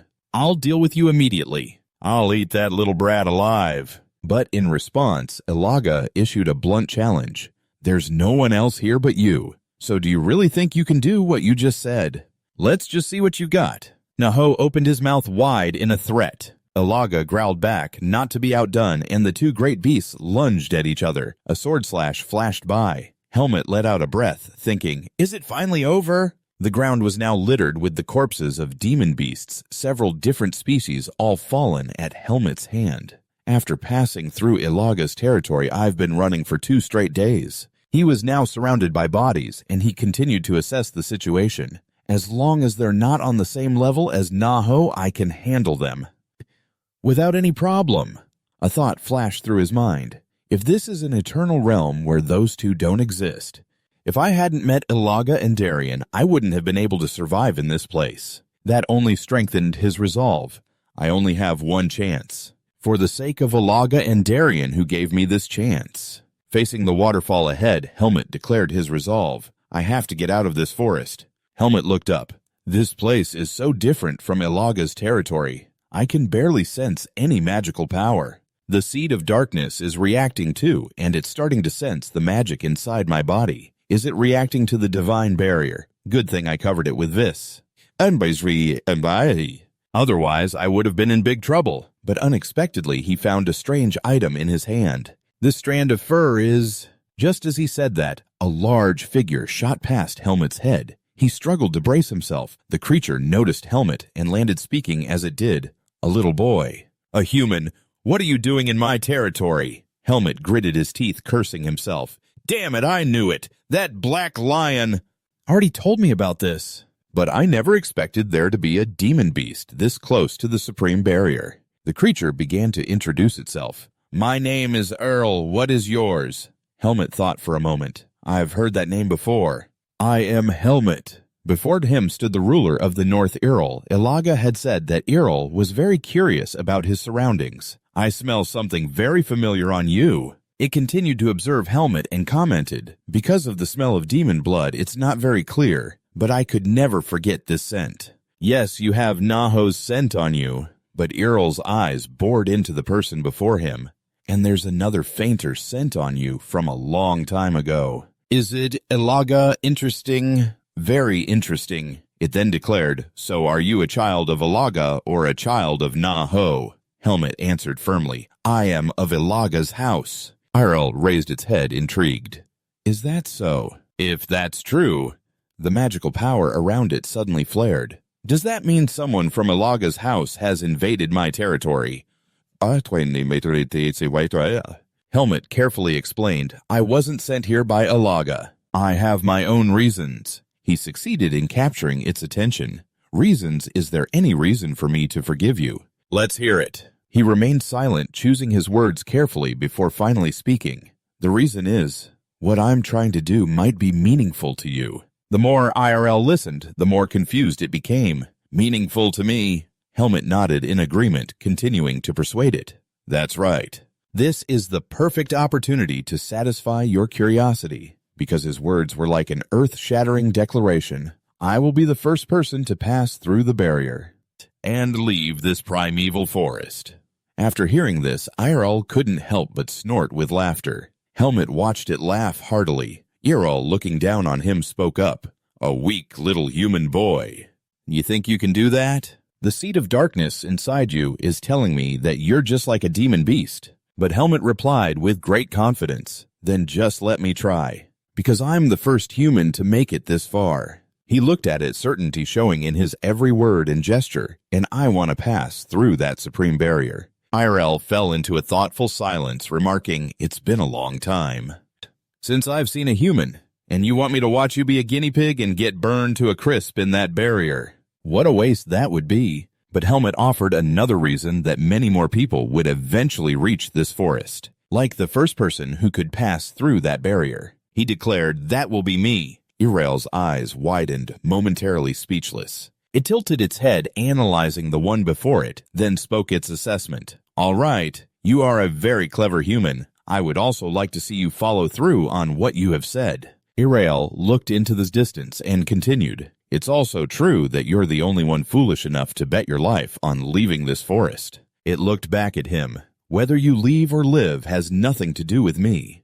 But if you succeed, then you will be the first human to ever successfully leave this forest. Helmet then looked at it, finishing the thought. And you will be the first magic beast to see it happen. At that, Irel couldn't help but laugh, remarking, all right, you've made me interested now. Very well, because I want to see whether or not you can leave this place. I will protect you until you reach that barrier. If anything should happen, or if you have anything you wish to say, just tell me. I will relay it to Ilaga if I happen to meet her. Helmet's eyes widened slightly at these words. He made a polite request. In that case, please tell Ilaga that I survived and was able to leave this forest. Helmet's expression was strangely serious. Irel looked at him and spoke. That means it understood the meaning behind Helmet's words regardless of the outcome, but it still wanted to confirm again. You still want me to say that correct? Irel didn't ask further, instead agreeing directly. Very well, I will tell Ilaga exactly that. And it used a special title to address the one before it. Ilaga's special child. He let out a breath, his gaze narrowing with focus. Helmet immediately shot forward. There was only one chance. He jumped into the cold water, pushing onward with all his might. Helmet enveloped himself in a sphere of mana as he advanced, his eyes never leaving the point ahead of him, but he soon collided with an obstacle. Even so, his determination did not waver. I have to get out of here. Helmet's eyes filled with nothing but pure resolve to leave this primeval forest. O transcendent being called divine, grant me the power to cleanse sin. The current before Helmet was unnaturally fierce. To protect people, he shielded himself and just charged forward, eliminating the evil things. Helmet himself could feel it. Power is flowing through me. His eyes only grew more determined, but just then his body felt as if it had been pierced through. Helmet noted, a pain that I have never felt before. In a daze, Helmet thought to himself, I can't maintain my consciousness. Magic beasts that become human, and a human who becomes a magic beast. Where am I supposed to go? Elsewhere, a wooden wheel rolled slowly along a road as a curse rang out. Damn it! The voice continued from the group ahead. Tanya, this is too close to the primeval forest. Why are we resting in a place like this? Tanya turned her head and replied, Hey, Pin, you know that if we rest now, we'll be able to travel farther, right? The more Pin listened to her, the worse his expression became. If we run into a magic beast while we're exhausted, even a rank 4 mercenary like me won't stand a chance. Then stop your complaining and go get more water. He sulked as he walked off. Geez, it's almost dark already. And, upon hearing that muttering, Tanya immediately snapped back. What the hell was that? She even gave him a kick and once again ordered him harshly, Stop talking nonsense and hurry up. Get a move on before it gets dark. Ben grumbled as he lugged 2 buckets. Something feels strange, doesn't it? He went about his task half-heartedly with his eyes half closed. Just gotta scoop the water quickly and go back. But at that moment, Ben's gaze suddenly landed on something. What is this? Why is there seaweed in a stream like this? The unconscious figure of Helmet came into view, and Bin's face instantly went pale with shock. He couldn't help but let out a loud scream. Seeing him run back panting, Tanya couldn't help but ask, "What's wrong? What happened?" Bin gasped, "I just saw a ghost." Bin, his face as pale as a sheet, recounted, "There's a dead body in the stream." A dead body. The words had barely left his mouth when they were met with denial from the people behind him. There's no way there's a dead body in a place like this. That kid is such a coward. He probably mistook it for a log or something. Tanya, however, patiently asked, "Where did you see it? I'll go take a look." Bin tremblingly pointed, "Over there." But this action only infuriated Tanya more. She gave him a kick and yelled, "Don't just point like that, lead the way. I still have to get my water bucket." Having no other choice, Bin led her to the location. "I'm sure it's somewhere around here." As they walked, Tanya warned him, "If you mistook it for something, else I'll deal with you myself." He insisted, "No, I swear." Suddenly he spotted Helmet lying there and immediately pointed, shouting, "There." Tanya and Bin moved closer to observe. Her voice grew heavy. "It really is a dead body." "See?" Bin said triumphantly. "I told you so. I was telling the truth. Come on, let's go back. I don't want to look at it anymore." But she immediately cut him off. "Wait." A faint breath escaped Helmet's lips. Tanya suddenly shouted, making Bin jump. "Bin, get over here now." He replied in a high-pitched voice, "Yes." She lifted Helmet up to check on him. This isn't a corpse, he's still alive. Helmet's vision gradually began to clear. After a moment, Tanya smiled and said, "He's waking up." Bin exclaimed, "He's waking up." She spoke again. "Excuse me, are you conscious?" Helmet clutched his head, trying to think. "Where am I? Did I make it out of the primeval forest?" Seeing his confusion, Tanya kindly explained, "Don't be afraid, you're safe here." She briefly summarized, "This kid here went to fetch water and happened to find you. You were a mess, and he was making such a fuss that I thought you were dead. But I'm relieved to see that you're okay." Then she turned and asked him, "What's your name?" Helmet replied curtly, "Helmet." Tanya spoke again, "Anything else?" But his answer disappointed her. "I don't remember." She thought for a moment. "Really? That's a bit worrying. It doesn't look like you have any external injuries, so maybe you hit your head." Then she kindly extended her hand to him. "Oh, by the way, my name's Tanya. Rank 4 silver medal from the Mercenary Corps." As their hands met, a strange feeling stirred within Helmet. Another person, besides himself. She glanced around and asked probingly, "You know where this is, right?" Helmet replied, "No, I don't." Tanya wasn't surprised. Instead, she gently explained, "This is the decaying forest. It seems you don't remember where you collapsed. This must be serious." She then asked, "Do you remember anything at all?" Helmet considered before answering, "My name and that I know how to use a sword." The answer made Tanya ponder. "You know how to use a sword? That's a relief. Then your physical condition must be fine. You'll just need a doctor to take a look at your head." And so an offer was made. "We'll help you until you can get back on your feet. So please trust me." Without waiting for him to say a word, Tanya stated directly, "From now on, looking after you will be my responsibility." Helmet was momentarily overwhelmed by Tanya's kindness. Only after a moment could he reply, "Thank you." Afterwards, Helmet sat on a rock to process everything. Feeling the pain with every slight movement, he thought to himself, "I survived, but I'll still need more time to fully recover." Helmet spread his hand, checking his mana. "Right now, I'm in worse condition than when I first started training." He continued to ponder. "I thought the seed of darkness would have disappeared." But it's still here." Helmet once again placed his hand on his chest, thinking, "Then again, if it weren't for this, I probably would have died." His eyes darted back and forth as he calculated. "Right, this is the human world. I can't let them know about the existence of the seed of darkness, so from now on, I'll pretend that I've lost my memory." As he thought this, his hand slipped inside his shirt and...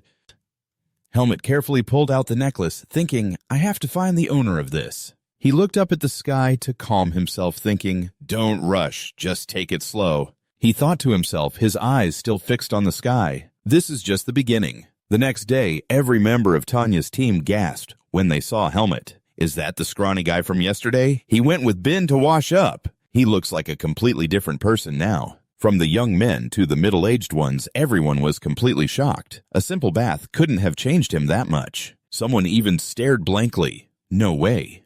Is he a noble? Because the helmet before them was so elegant. Only Bin wasn't captivated by his appearance. Interesting. When I found you by the stream, you looked like a corpse. One of them dared to speak up. Can I ask you something? Are you a noble or the son of a rich family? Helmet replied calmly. I don't know. I already told you I have amnesia. Suddenly an arm wrapped around his shoulder. Who cares who he is? He's the newest member of our mercenary squad now. Helmet glanced at the person and spoke. Did you sleep well, Tanya? She replied, Of course.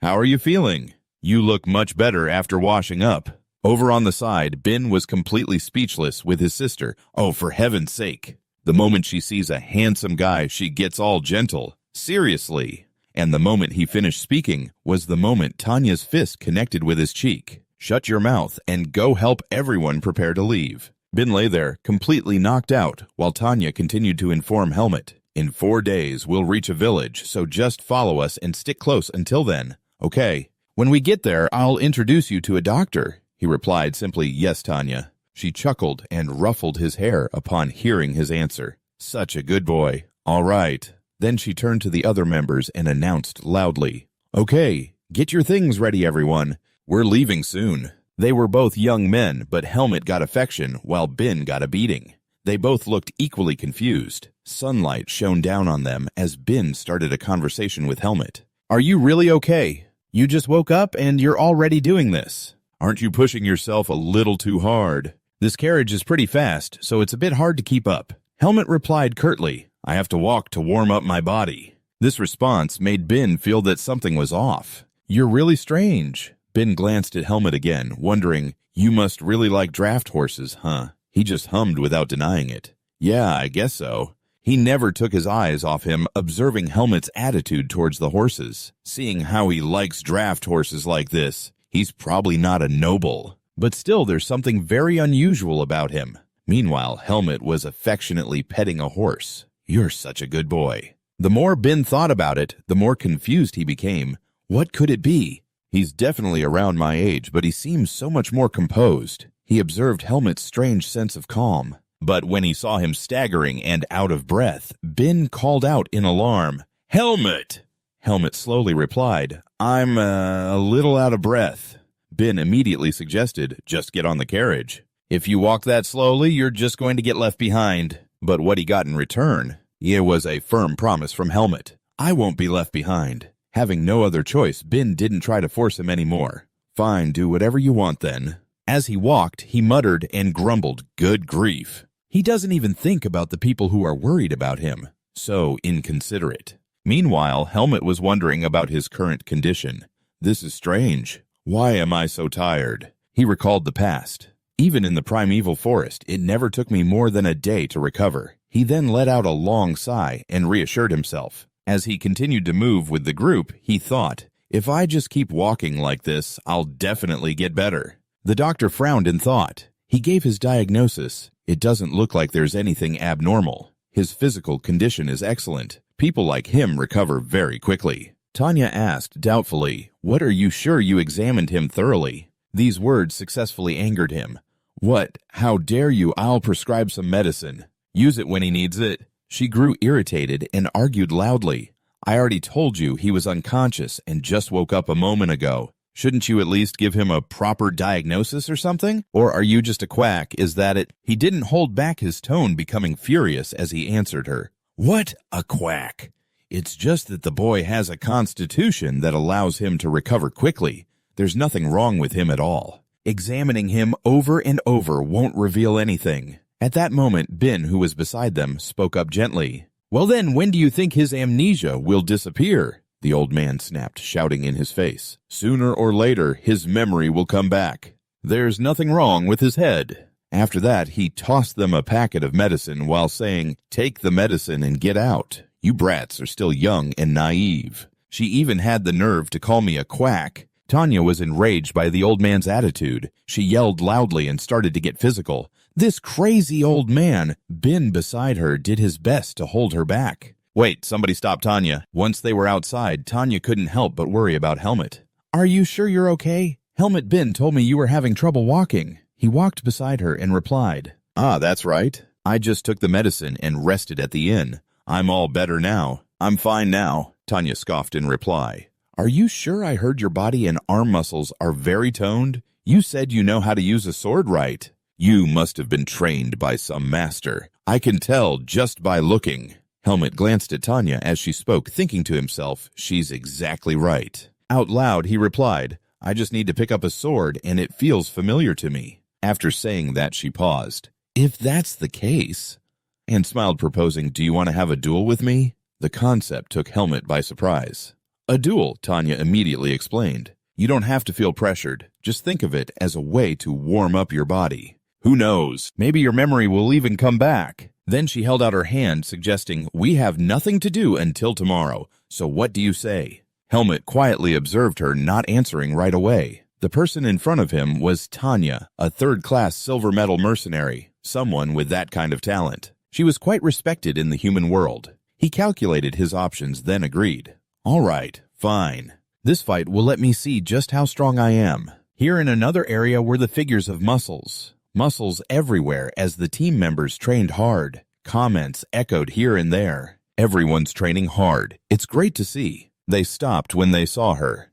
Tanya, you came to warm up too, and behind you is... And when they realized the person with Tanya was Helmet, they couldn't help but start chattering. What, Helmet? Are you going to duel Tanya? This sounds interesting. Everyone started reminding Tanya, go easy on him, Tanya. You're going to ruin that pretty face. And I'm definitely talking about his face, you bastard. How dare you tease Tanya like that? But he's got a point. The more she heard, the darker her expression became. You bastards! In an instant, they were punished by her, their faces swelling up from her blows. Tanya let out a breath while the others lay knocked out on the floor. She then tossed Helmet a sword. Here, a wooden sword. We'll duel with these. There's only one rule. We fight until one of us hits the ground. She didn't forget to add with a smile.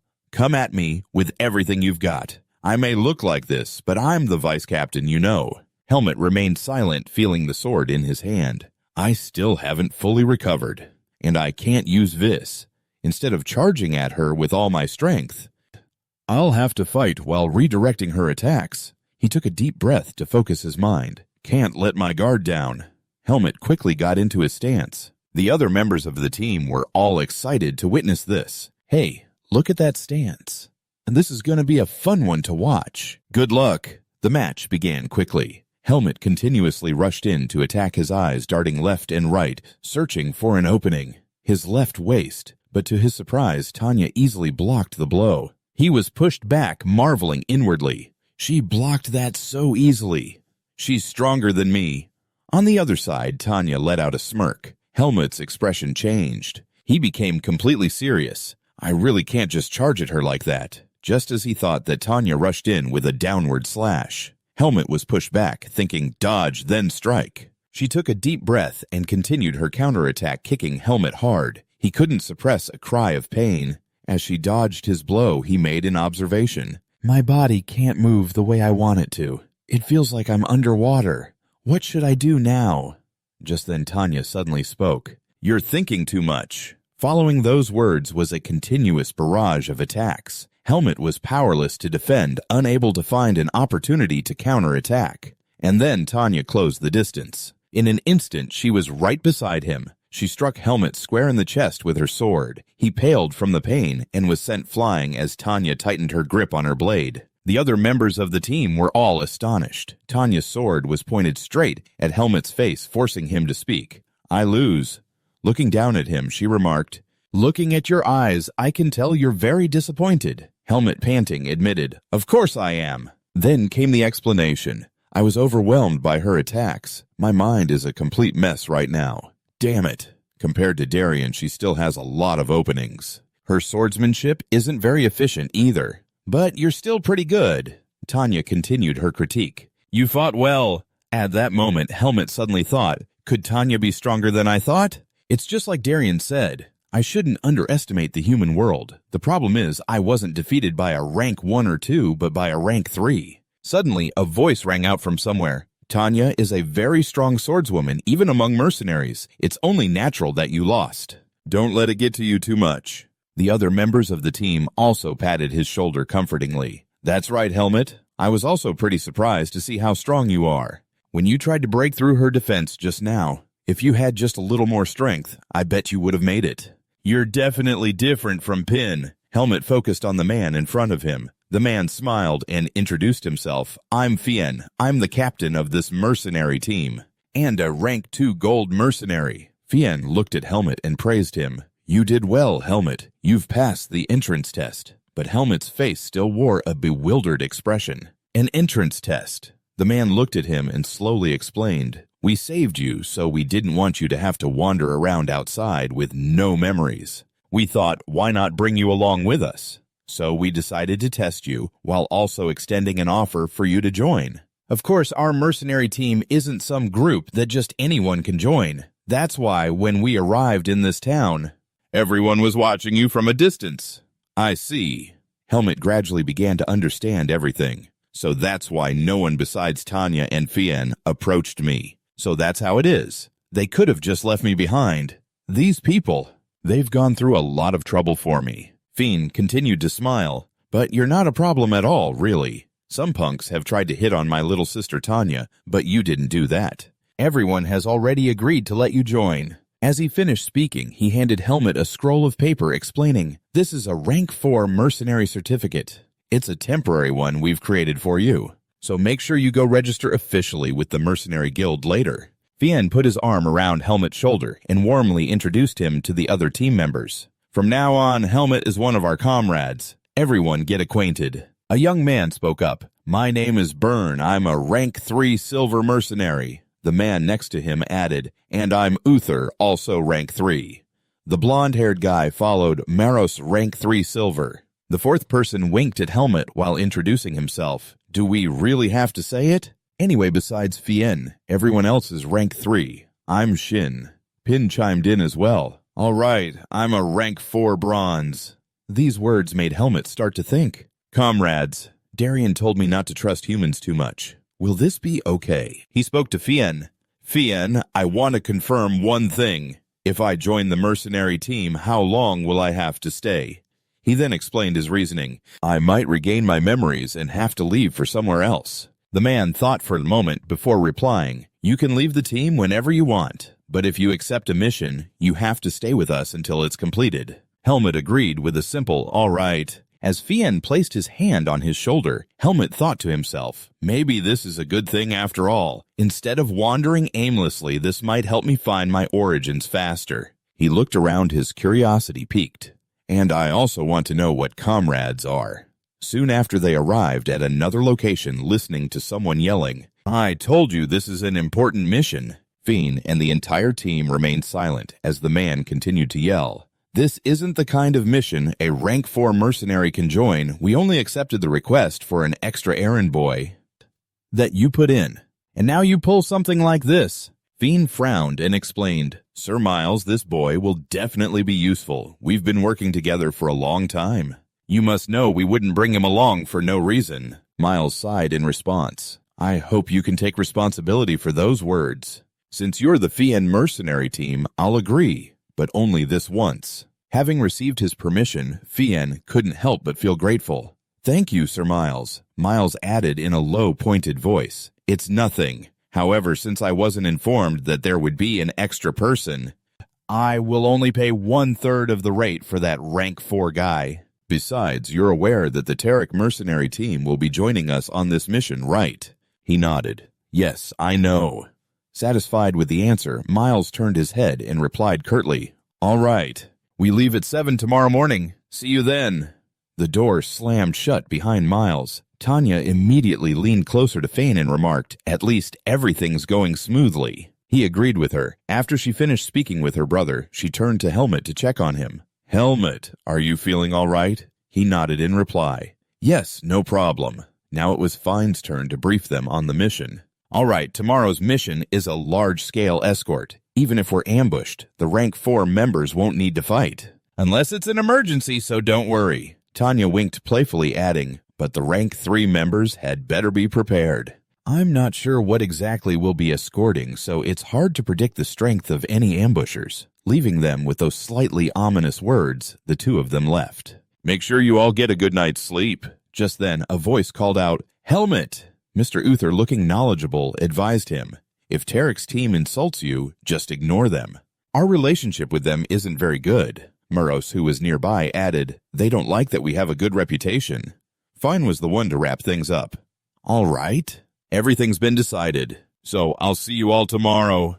Once he had everything arranged, he gave the order to dismiss. Soon, only Helmet was left standing under the starry sky. He silently cursed himself. Damn it! Recalling his earlier fight with Tanya, Helmet's hand unconsciously clenched into a fist, he told himself that he still hadn't fully recovered. The magic power in it was under his control. The frustration in Helmet's heart grew and grew. It's just an excuse. He looked up at the sky thinking, there were definitely a lot of openings. I just couldn't thrust faster than Tanya. The me right now isn't strong at all. The conclusion was just that. Not being able to use Vis right now isn't a problem either. Helmet closed his eyes, deep in thought. For now, I'll start by training my muscles. The sword quickly left its sheath. He was completely focused, his mind recalling the feeling of when he first trained in the primeval forest. Just like back then. The day of the mission arrived quickly. Helmet's group moved together at Fine's command. All right, mission start. This mission is very important, so be careful. We're getting paid a lot for this. So let's finish it smoothly. A chorus of agreement rang out. Yes, sir. And he was very pleased. Good. Tanya, adjusting her hat, promised, we'll do work worthy of the price. Meanwhile, Pin already had a pale face as he moaned, Did I eat too much soup this morning? Hey, weakling, you all right? Things are going to get tough from today on. Helmet's eyes glanced over at Pin, unamused. He thought to himself, I failed just one time and he's already looking down on me. Great. Finally, he gave a short reply. I can handle it. To his surprise, the other guy started patting him on the shoulder, repeatedly replying, Hey, don't be like that. I'm just worried about you. Why so serious? Anyway, do a good job. This is our first mission after all. Helmet was speechless and just gave a simple, okay. Pin's face was still as pale as a banana leaf. He struggled to drag himself along behind them, letting out a dry laugh. Fane's group quickly arrived at Miles's location. Sir Miles, we've arrived. He replied grimly, Welcome. Then he pointed to the huge crates beside him and explained, These are the items you'll be escorting today. Fane's team, protect the rear. Fane accepted the order with a single sharp word, understood. He quickly assigned tasks to the team members. All right. Fane's team lineup. Just then, Pin suddenly spoke up. Hey, Helmet! His gaze was directed at a group of strangers on the other side. Looks like that's Tarek's team. Caleb, annoyed at being stared at, loudly questioned Pin back. Hey, you scrawny kid. What are you looking at, huh? Looking that sickly, how can you even swing a sword? He gritted his teeth. These guys, sit. But Caleb wasn't done yet. He continued to taunt them. Who's that behind you, Helmet? A woman. How funny. You two can just hide in the back and follow along. But Helmet's eyes immediately grew more vigilant upon hearing those taunts. They did say our relationship wasn't good. Are they testing me? Helmet observed the mercenary group thinking, sizing up the opponent's strength. Both humans and magical beasts do it. He was curious, but didn't forget to be cautious. Was the one who just spoke their team's commander. He doesn't look that strong. Then he set a goal for himself. Until this so-called mission is over, I'll have to keep an eye on him for a few days during the transport. Just then, something unexpected happened when someone tripped another person. Number 4, Caleb stuck out his foot and tripped him. Ben and that guy were joking and laughing about it. I'm sorry, it's my fault. I make this same mistake every single day. I'm so stupid. Ben's face turned red with anger. He turned around and yelled, You bastards! You do this every break! How long are you going to keep this up? But Caleb just insisted, I told you it was an accident. If you're so pissed off, why don't you just hit me? A threatening look flashed in his eyes as he continued, If you can. Terrified, Ben lowered his head, not daring to say another word. Just then, Caleb changed his target to Helmet, who was standing beside him. You're Helmet, right? You really look like a girl. Next time I see you on the road, I'll buy you some flowers. He stared at him without saying a word. Then he turned back to Ben and said softly, Let's go. He helped Bin up and they left, completely ignoring that bastard Caleb. He was so furious that veins popped on his forehead as he muttered a curse. That son of a bitch! The person next to him reminded him, I think he's been ignoring you since the mission started. Another member added a worried look in his eyes. He's a bit different. I'm worried. Should we really keep messing with him? Everyone's watching, you know. But Caleb stuck to his guns, even threatening his own allies to get his way. Hey, what's he gonna do? No matter what, rank 4 is still rank 4. I'm rank 3, just temporarily weakened because of my hand injury. I could take care of guys like that with just one hand. One member tried to object. It's not because your hand is injured. You got drunk and were banned from going outside. Instantly, Caleb grabbed him by the throat and warned, Shut your mouth. Say one more word and I'll deal with you. The man, terrified, quickly begged, Sorry, Caleb. Caleb's face darkened like the bottom of a pot as he cursed internally. Damn it. It's all my brother's fault. To be honest, this is a punishment. Kicking me down to rank 4 just for a few fights. The memory of that day surfaced in Caleb's mind. If you cause any more trouble, you'll really be kicked off the team. Fine. The more he thought about it, the angrier he got. Just because he's rank 2, he dares to look down on me. His eyes became bloodshot, and Caleb's thoughts turned much uglier. He's been pissing me off since the first day with that defiant look of his. And today, he just blatantly ignored me like that. It makes me want to take care of him. He sighed, throwing the man he was choking to the ground. As he spoke, the others were still looking at him with concern. Caleb started to explain, All right. A savage smile spread across his face as he continued. Later on, you guys are going to have to help me with something. I'm going to show you all a good show. A small stone was thrown, followed by a loud curse. This is so frustrating. I'm about to lose my mind. Here, Bin was cursing loudly. It's been 3 days already. Why are they tormenting me like this, not even giving me a single day off? He gritted his teeth, his face red with anger. That Caleb guy, or whatever his name is he even human? And why the hell is a rank 3 bastard mixed in with us rank 4s? Isn't that cheating? There's definitely something suspicious going on. Helmet beside him just watched silently as he vented. Everyone was starting to get worried about the situation. I can't even complain like a little kid. Those bastards must think us mercenaries are a complete joke. Having no other choice, Bin picked up a water bucket and said, I'm going to get some water. If they provoke me one more time, I won't hold back. I'll take care of every last one of them. He left, and Helmet remained completely silent, his gaze dark and calculating, full of schemes. Bin was still grumbling even as he reached the stream. Even getting water is such a pain. 1 bucket should be enough to last until tomorrow. So I guess I'll just get as much as I can, bring it back, and go to sleep. He pushed the bucket into the water, continuing to think, It's really hard to sleep when we're in an area with monsters around. Lost in his cursing, Bin didn't notice someone approaching from behind. When will I finally be able to fight like a rank 3? It wasn't until a shadow fell over him that Bin realized with a start. A voice made Bin whip his head around in alarm. What are you doing here? This is a nice spot. Caleb appeared with his cronies, his face dark. Bin was so scared he froze, unable to say a word. As for Caleb, he started rambling. Today is such a fresh and quiet afternoon for us to have a little chat. He then flashed a wicked smile and asked, Don't you think? After beating Bin to a pulp, Caleb stepped on his back and said, Hey, your friend. Have you ever bathed with him? Hearing that, Bin shot back, What, you bastard? You're starting to think some weird things. He's definitely a man. Caleb sneered back, If you haven't seen it with your own eyes, then shut the hell up. We can check together. I'll call him over here. Bin yelled in his face, I don't want to know. Just then someone approached from behind. One of Caleb's lackeys had brought Helmet here. He was extremely pleased. So you brought him. Good. You look so obedient coming here, don't you? Helmet thought grimly. I knew something was up. His eyes fell on Bin lying on the ground. Even though magical beasts in the primeval forest fight to level up with their strength. He trembled, stammering his name. Helmet! Helmet pressed his lips together in fury. At this point, there's no difference between humans and magical beasts anymore. He came to a conclusion about the group in front of him. These people, are they the kind of people that... Darian told me not to trust. With a fierce look, Caleb spoke up. His lackeys surrounded Helmet as he continued. So, should we check? Helmet quickly got into a stance, though he was still worried about his current shortcomings. I've been recovering continuously, but I still can't use Vis. I'm a little worried, but... His hand touched his sword, his gaze sharpening. I fought Naho in the forest. I just need to stay on guard. Helmet calculated silently. If Bin is right, these guys are all rank 4. They should be weaker than Tanya, who's a rank 3.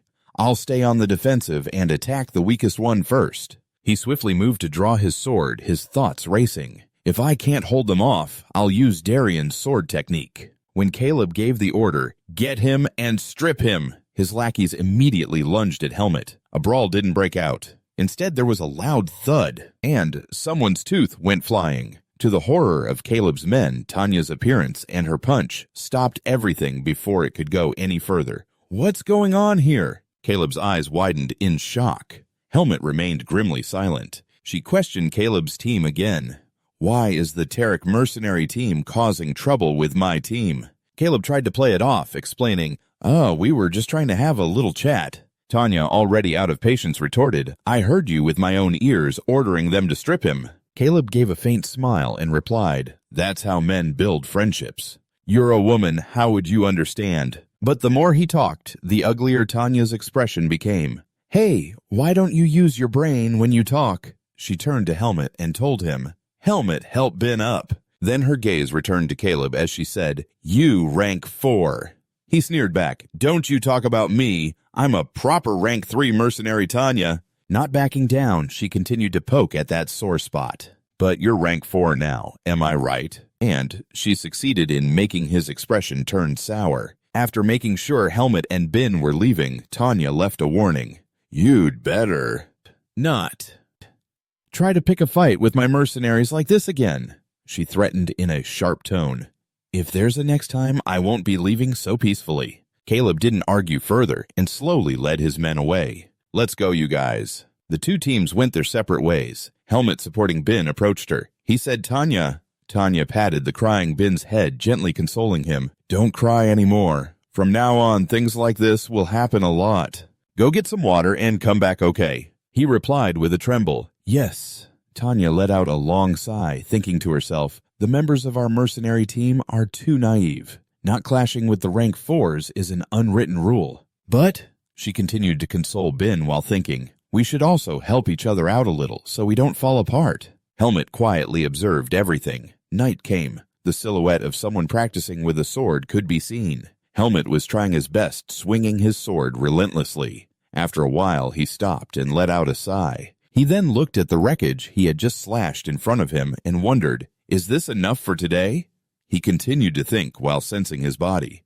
It's fine now. I think I should reconsider since I've spent the entire week since the mission started just focusing on recovery. His sword hand unconsciously tightened as he thought of something else. The problem is... He moved his hand again and carefully concluded, I don't think I've recovered enough to use Viz yet. Inside, Hamet began to calculate. Visvoed, it still won't manifest. Asterisk. Darian's teachings echoed in his mind. Vis is water, and your body is the bowl that contains it. If your body doesn't meet the basic standard, then training in Vis is pointless. Hamet muttered in response, I know that. He looked at his palm, continuing to mumble, but right now, I can't train like I want to. He clenched his fist, determined. I guess I'll just have to build up as much strength as I can. Soon it was time to gather. Finn began to give a reminder. All right, everyone, listen up. From this area onward, demonic beasts will appear frequently. Everyone avoid going off on your own. Also, don't go to the bathroom alone, and if you need to get water, call a 3rd rank to go with you. Bin replied in a somber tone. Yes, understood. Hamut was lost in thought. Now I can't even go train by myself. I can only hope that Vis will return before the seed of darkness goes berserk. Just then, Bin turned to him and spoke up. Hey, Hamut, have you ever seen a demonic beast before? He continued, his voice somewhat fearful. I haven't. They're just like what Shin and Burn said. They look really disgusting, so I have to be prepared. Their jaws are this big, and their teeth, 4 eyes. I was wondering if you knew anything about them. I'm not scared or anything. I can win if I know about my enemy and myself. Hamut looked at Bin and saw that his whole body was trembling. They say knowledge is power after all. Finally, Hamut spoke up, explaining, there are many demonic beasts like that, but there are also ones that aren't. Bin immediately let out a long sigh of relief. Really? Phew, what a relief. Huh. You have amnesia, but you still remember that. Hamut glanced to the side, realizing he'd said a bit too much. I was just making an assumption. Inwardly, he cursed, damn it. They continued on their way. One person chugging from a water skin cursed loudly. Good heavens, why isn't any water coming out? Another guy from behind smiled and suggested, just buy a new water skin. You're always saving money on useless things. Hearing that, he agreed. After this mission, I'll buy a proper one. Then he confessed a little more. If I had money, I wouldn't be doing missions that take me this far out. The two of them chatted as they walked. But hey, nothing's happened so far, not like we thought, right? Once we get there, we'll have a ton of money. Let's just finish the mission and then go buy that water skin. The other guy boasted excitedly, my village has some really good dark beer. Wanna go this time? The man holding the water skin replied, but unexpectedly he was decapitated mid-sentence. Dark beer sounds good. You buy the beer, I'll buy the fried chicken. 1 second the other guy was still smiling. The next he was frozen stiff. He pointed forward with an expression of unbelievable terror. In front of them, a demonic beast was chowing down on the unfortunate man's head. The sudden appearance of the monster put the entire group on immediate alert. It chewed up the last piece of the man's head. Just then, the young man with gray, side-swept hair stammered, You! He was the first to charge forward to attack, shouting, You damn monster, die! At that moment, his teammate behind him warned, Wait, if you just charge in recklessly like that. But before he could finish, the monster had already gifted the hasty young man a legendary swipe of its arm, turning him into a mangled mess just like his friend. It once again began to chow down on him, a wicked smile spreading across its treacherous face. The other team members grew more terrified as they watched. What the hell is that thing? Where did this hideous monster come from? But over here, Finn's expression wasn't much better. Damn it. We got too complacent. I never thought a monster would appear in a place with so many mercenaries. It glanced around, searching for its next target, while its hand picked up the other man's headless body and then tossed it away like a toy. The man's body was torn to shreds in midair. Tanya observed this and quickly came to a conclusion. It has allies. Everyone get ready. In a flash, they were in formation, ready to fight. Over here, Hammett thought to himself, is this how it's all going to end? Tanya turned her head towards them and shouted, Bin Hamut, hide under the carriage. Don't get involved. Bin, already pale, flinched at her words. He frantically pushed Hammett to get him to hide. Hammett, let's go. Get back. Get way back. Hamut clenched his fists in frustration, thinking, I still can't use this. His eyes scanned the area, assessing the situation. And there are still so many demonic beasts hiding here. If things go bad, everyone will. Just then, Bin forcefully pushed his head down, reminding him, Hamut, what are you doing? Hurry up. They crawled under the carriage. Bin muttered a curse. Damn it. This is going to be tough. Hamut glanced at the monster before them, sizing it up. That giant monster. As I kept watching it, I concluded it's not as strong as Agala or Naho, but it's still really strong. Is this the leader? I continued to gauge our allies' strength. Among the mercenaries, I think only the level 2 guys can use Viz. A sense of helplessness washed over me. Right now, I can't do anything. The mercenaries' eyes are filled with caution. Tanya and the others are gritting their teeth, waiting, while the monster's sharp gaze is fixed on them. Its body began to radiate a powerful green magical energy. Fien and the others started to move. The weapon in his hand was also cloaked in that same magic. Fien took the lead, rushing in to attack the monster from above, but his movements didn't escape its notice. The monster swung its arm to counter just as Fien had predicted. So he brought his own blade down to meet it. The two attacks collided, sending both combatants flying back. The monster let out a cry of pain while Fien gracefully flipped in midair. Before he even landed, Jin was cheering in admiration. Look at that amount of vis. That's amazing. Just what you'd expect from the captain. Someone else snapped at him. Hey, don't get distracted. Focus, the smaller monsters are on their way. But Shin retorted a bit annoyed. Hey, I'm level 3, you know. He proved his point by effortlessly taking down the monsters in front of him as if they were nothing. Fien, panting, had to agree. All right, just keep this up. The members of Caleb's mercenary team started talking amongst themselves. Max, just go nuts from the get-go, all right? Yeah. Each one cloaked in their own stream of magic, they charged the monster before them in unison. They pushed off the ground, launching themselves high into the air towards the growling, menacing beast. Fiend's eyes were now sharp, glowing a brilliant gold. He spearheaded the attack, bringing his sword down on its head. The other members joined the assault, rushing in as one. They slashed into the beast from multiple angles at once. It let out a pained shriek. Over here, Tanya kicked away a minion amazed by the main fight. That's incredible. Meanwhile, Helmet watched from the side, completely dumbfounded. He thought in astonishment, what is with these people? They're stronger than I thought. The rainbow-colored battle raged on as Helmet continued his assessment. The level 2 mercenary who could use Viz was drawing the monster leader's attention. The others are all fighting in their own way. He concluded grimly, this is the human way of fighting, but in the end, Helmet had to admit it. Just as Darian said, you can't underestimate humans. The monster was still completely covered in green magical energy. The mercenaries backed away, keeping their distance. Its eyes still burned with fury, but its breathing had become more labored. Just then, Pao spoke up. We need to deal with the smaller ones now. Finn, you still have some Viz left. He let out a breath and answered curtly, I think I can manage one more time. Max smirked in agreement. Not too bad, everyone's tired, so let's just end this already. But unexpectedly, the monster suddenly channeled power into its legs and leaped high into the air, shocking them all. What? The monster grabbed onto a tree branch and began skillfully jumping from one to the next, trying to escape. Pao let out a curse. Damn it.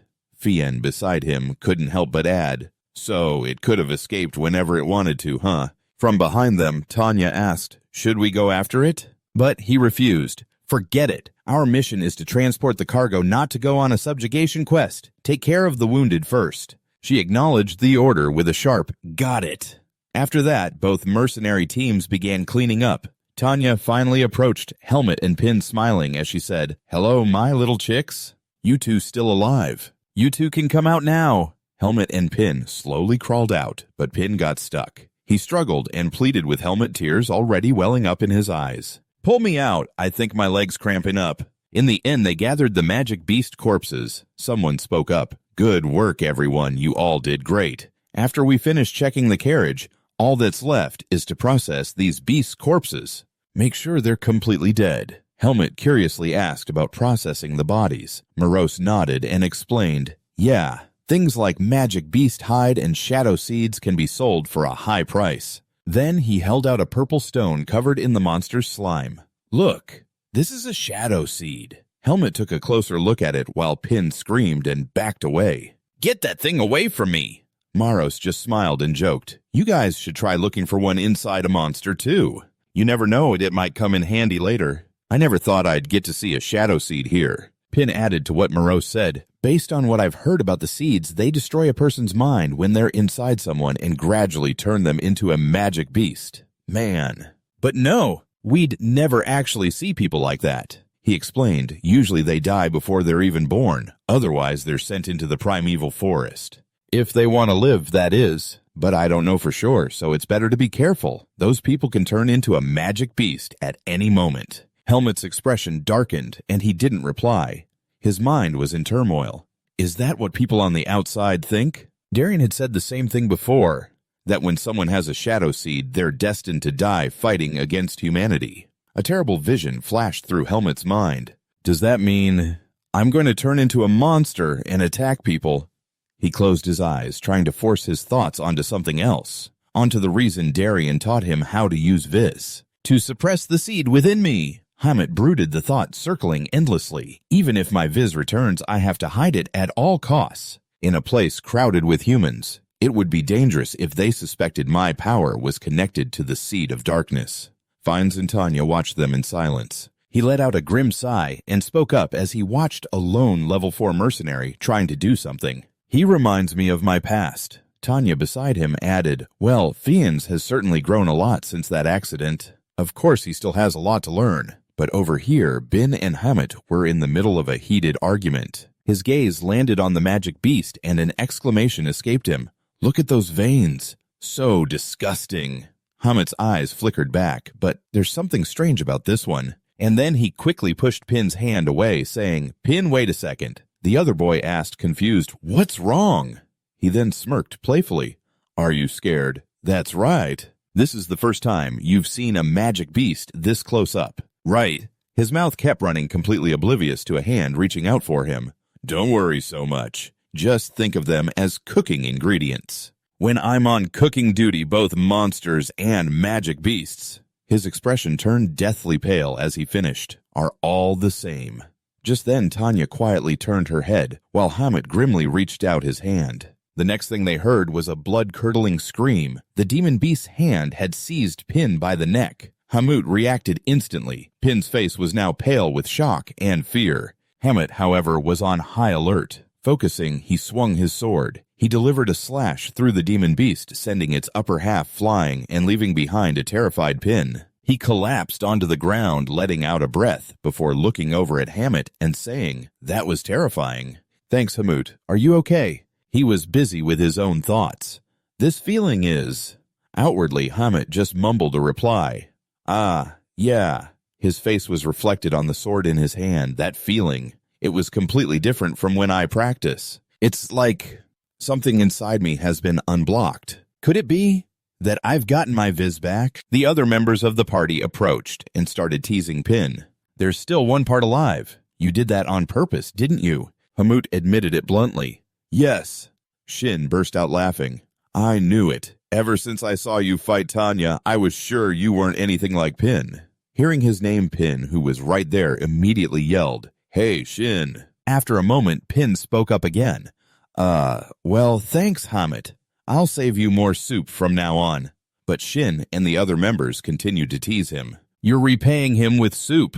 It's the finest delicacy on earth. What else? Aside from them, Tanya was over here wondering to herself, was I mistaken? A few minutes earlier, she had turned her head when she sensed something, and what she saw was Hamlet's magical energy as he drew his sword. Tanya couldn't believe her eyes. She stared wide-eyed in his direction, but remained silent, not saying another word. Magical energy was now flowing through Hamut's hand. He was sitting leisurely on a boulder, training. Hamut's eyes were closed, but they quickly snapped open. Along with it came a thought. I'm sure of it, he affirmed while checking his own body. I've gotten my viz back. And Hamlet continued to ponder. So that's how it is. Just by swinging my sword instinctively, I can use my viz. And it's thanks to Pin. Watching the magical energy move in his hand, Hamlet thought, in any case, I need to recover the vits I've lost. Lost over the past 3 days if I just focus a little more. But unexpectedly, Pin's frantic shout echoed from the distance. Hamlet, where'd you go? We're deciding the night watch order. Get back here now. Over here, Fines was starting to divide the work. We'll take watch in pairs of 2 split into 3 shifts. And then he assigned them directly along with an explanation. Hamlet with Tanya. Pin with Maro, Shin with Burn, in that order. Uter is pretty badly injured, so he's exempt from watch duty. As soon as this was announced, a few people started joking. Damn, if I'd known, I would have cut my own hand. You jealous, just say the word. I'll give you a proper cut myself, don't you forget it. All right, let's get some rest. Fins kindly added, everyone sleep well, and those on watch be careful. Hearing that they obediently replied, yes, Captain, Hamlet, however, still had a lot on his mind. The one that escaped this morning, he thought as he wandered around. Even though I can't see it clearly, I can feel it. Thanks to my vis, my senses have sharpened a lot. From behind him came Tanya's voice. Aren't you tired, Hamut? I'm fine. Really. You have a lot of stamina, but we have a long way to go tomorrow. Go wake up the next watch and get some sleep. Seeing her good intentions, Hamlet didn't argue further and slowly agreed. Yeah, Tanya. He looked into the distance, thinking the magic beasts are waiting for us all to fall asleep. I'll keep watch myself. It's a good chance to recover my viz too. The night grew even thicker. By the campfire, Caleb's gaze froze as he watched someone. He curiously followed Hamlet's shadow, muttering, that guy. Caleb's expression turned wicked in an instant with a single thought. Here's my chance. Over here, Helmuth was training diligently. He reflected on his progress, feeling that he had improved a lot. At this rate, I'll be fully recovered by tomorrow morning. But just then, a sound made him look up. Someone's footsteps were slowly approaching, making Helmuth curious. A magical beast. That theory was quickly dismissed. It couldn't be. I can't sense any magical power. The slow footsteps got closer and closer, and Caleb's figure appeared right behind Helmuth. He sneered and spoke up. "What's a little brat like you doing out here all alone? You should be in a group of two. It's dangerous to be alone." He rambled on. "And what are you doing with that sword?" "Want to have a sword fight?" "I'll fight you," Helmuth replied coldly and concisely. "I'm not interested. Get lost."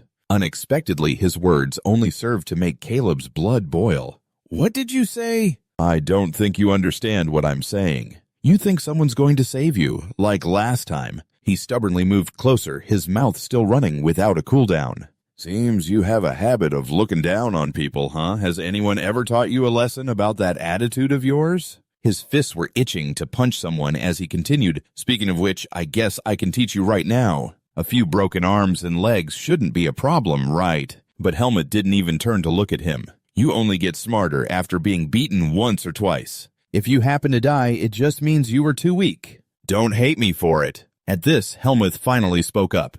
"Is that all?" His eyes were filled with contempt for his opponent as he uttered the question. "You talk so much just because you want to fight." Helmuth's indifferent attitude left Caleb stunned for a second. "What?" He continued to lecture him. "Everyone in the mercenary squad helps each other out, but not you. On the contrary, you act just like those magical beasts," Helmut scolded harshly. "If you're human, then start living like a decent one, you fourth-rank mercenary of the Tarek squad." Caleb's face froze for a moment, then twisted into a mocking smile. He finally spoke up. "Not fun at all, like a magical beast, you say? Live decently." In an instant, his bandaged arm was unwrapped along with Caleb's rage. "You probably don't know that humans get stronger by trampling on their own kind. The weaker ones. You look down on my fourth rank because my arm was bandaged. It's all healed, you bastard. I'll show you who's superior, and then..." He immediately threw a punch at Helmuth with a piercing scream.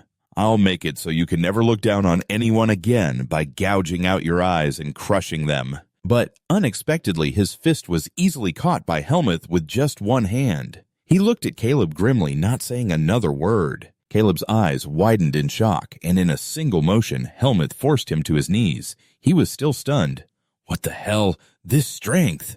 Even with his arm locked, Caleb's mouth was still running wild like an animal's. What kind of trick did you use, you bastard?" Helmuth's expression darkened menacingly as he replied. "I thought you were like a magical beast, but your eyes, they're even worse than theirs." Caleb's face paled as he received Helmut's lesson.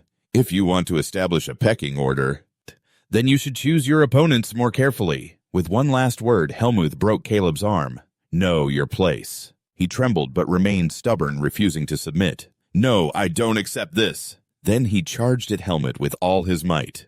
Who needs you to like me?" Caleb drew the weapon in his hand. Caleb swung it wildly towards Helmuth, but he parried it gently. Caleb attacked relentlessly, and Helmuth only stepped back, listening to his crazed words. "Didi." After a while, an exhausted Caleb growled, "This arrogant bastard."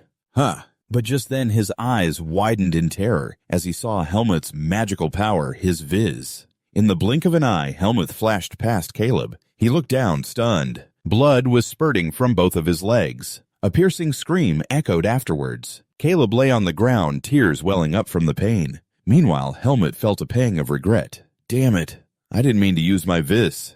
I just got too excited that it was back." A thought flashed through his mind. "If I leave him here, I'll be exposed." Helmut slowly approached Caleb, who was now trembling and begging. Helmut was struggling with a fierce internal conflict. Should I deal with him? Let's just deal with him. His grip on his sword tightened. The seed in his chest began to glow. Strange markings appeared on Helmut's body. His eyes turned sinister as the markings stretched up his neck. And now his eyes turned a demonic black. Helmut let out a smirk, thinking to himself, "I can deal with him. I can take care of him." The markings quickly spread towards his eyes, and With a swing of his sword, he struggled to suppress the seed's growth. He quickly regained consciousness, fighting back the seed of darkness as he thought to himself. Is it because Vis hasn't shown up lately? Helmut's hand, resting on his horse, tightened unconsciously. For just a moment, it felt like I was about to turn into a demonic beast. Calm down. He closed his eyes, trying desperately to convince himself that he wasn't a demonic beast. Helmut felt a sense of relief wash over him. When he opened his eyes again, he whispered to himself, continuously breathing, "I am Helmut." It was then that Helmut finally noticed his surroundings. Caleb, the wedding crasher, had already vanished from the area. He ran off. Meanwhile, Caleb was desperately trying to crawl away. Dragging 2 guards behind him, he couldn't believe his eyes, constantly wondering, how could someone like him possibly use Vis? Could he be even stronger than the captain? No, that's impossible. He's just some 4th-rate punk soldier. He continued to think, completely unaware of the danger lurking behind him. I have to get farther away, he resolved. Just as the monster from this morning lunged to attack, a blood-curdling scream echoed, catching Helmut's attention. He turned his head, wondering about the sound. When he reached the source of the sound, he saw him, the guy from before. And just as quickly, the beast saw him. He walked closer, coming face to face with the giant monster. Helmut was the first to speak. Hey! He glanced over at what was left of Caleb. That's mine! The monster growled with contempt. Helmut stood his ground, observing its movements. His gaze sharpened as he thought, it's completely different from the first time we met. I can beat it now. The sword in his hand began to glow, enveloped in mana. Helmut slowly advanced with a challenge. Get ready. The monster was stunned. Instinct made it take an unconscious step back, letting out a series of threatening shrieks. Helmut watched the creature's every move. He thought to himself, can it sense the strength of others? This is definitely no ordinary demonic beast. Then, his expression sharpening in an instant, he spoke again. Step off the man you're standing on, and surrender, or you will die by my hand. The beast stood motionless, likely contemplating how to respond. Then it slowly backed away, its eyes never leaving Helmut. It leaped high into the air, choosing to flee. Helmut remained where he was, muttering to himself, it'll be back eventually. His gaze shifted toward a group of people approaching. He thought to himself, first I need to figure out how to explain this situation.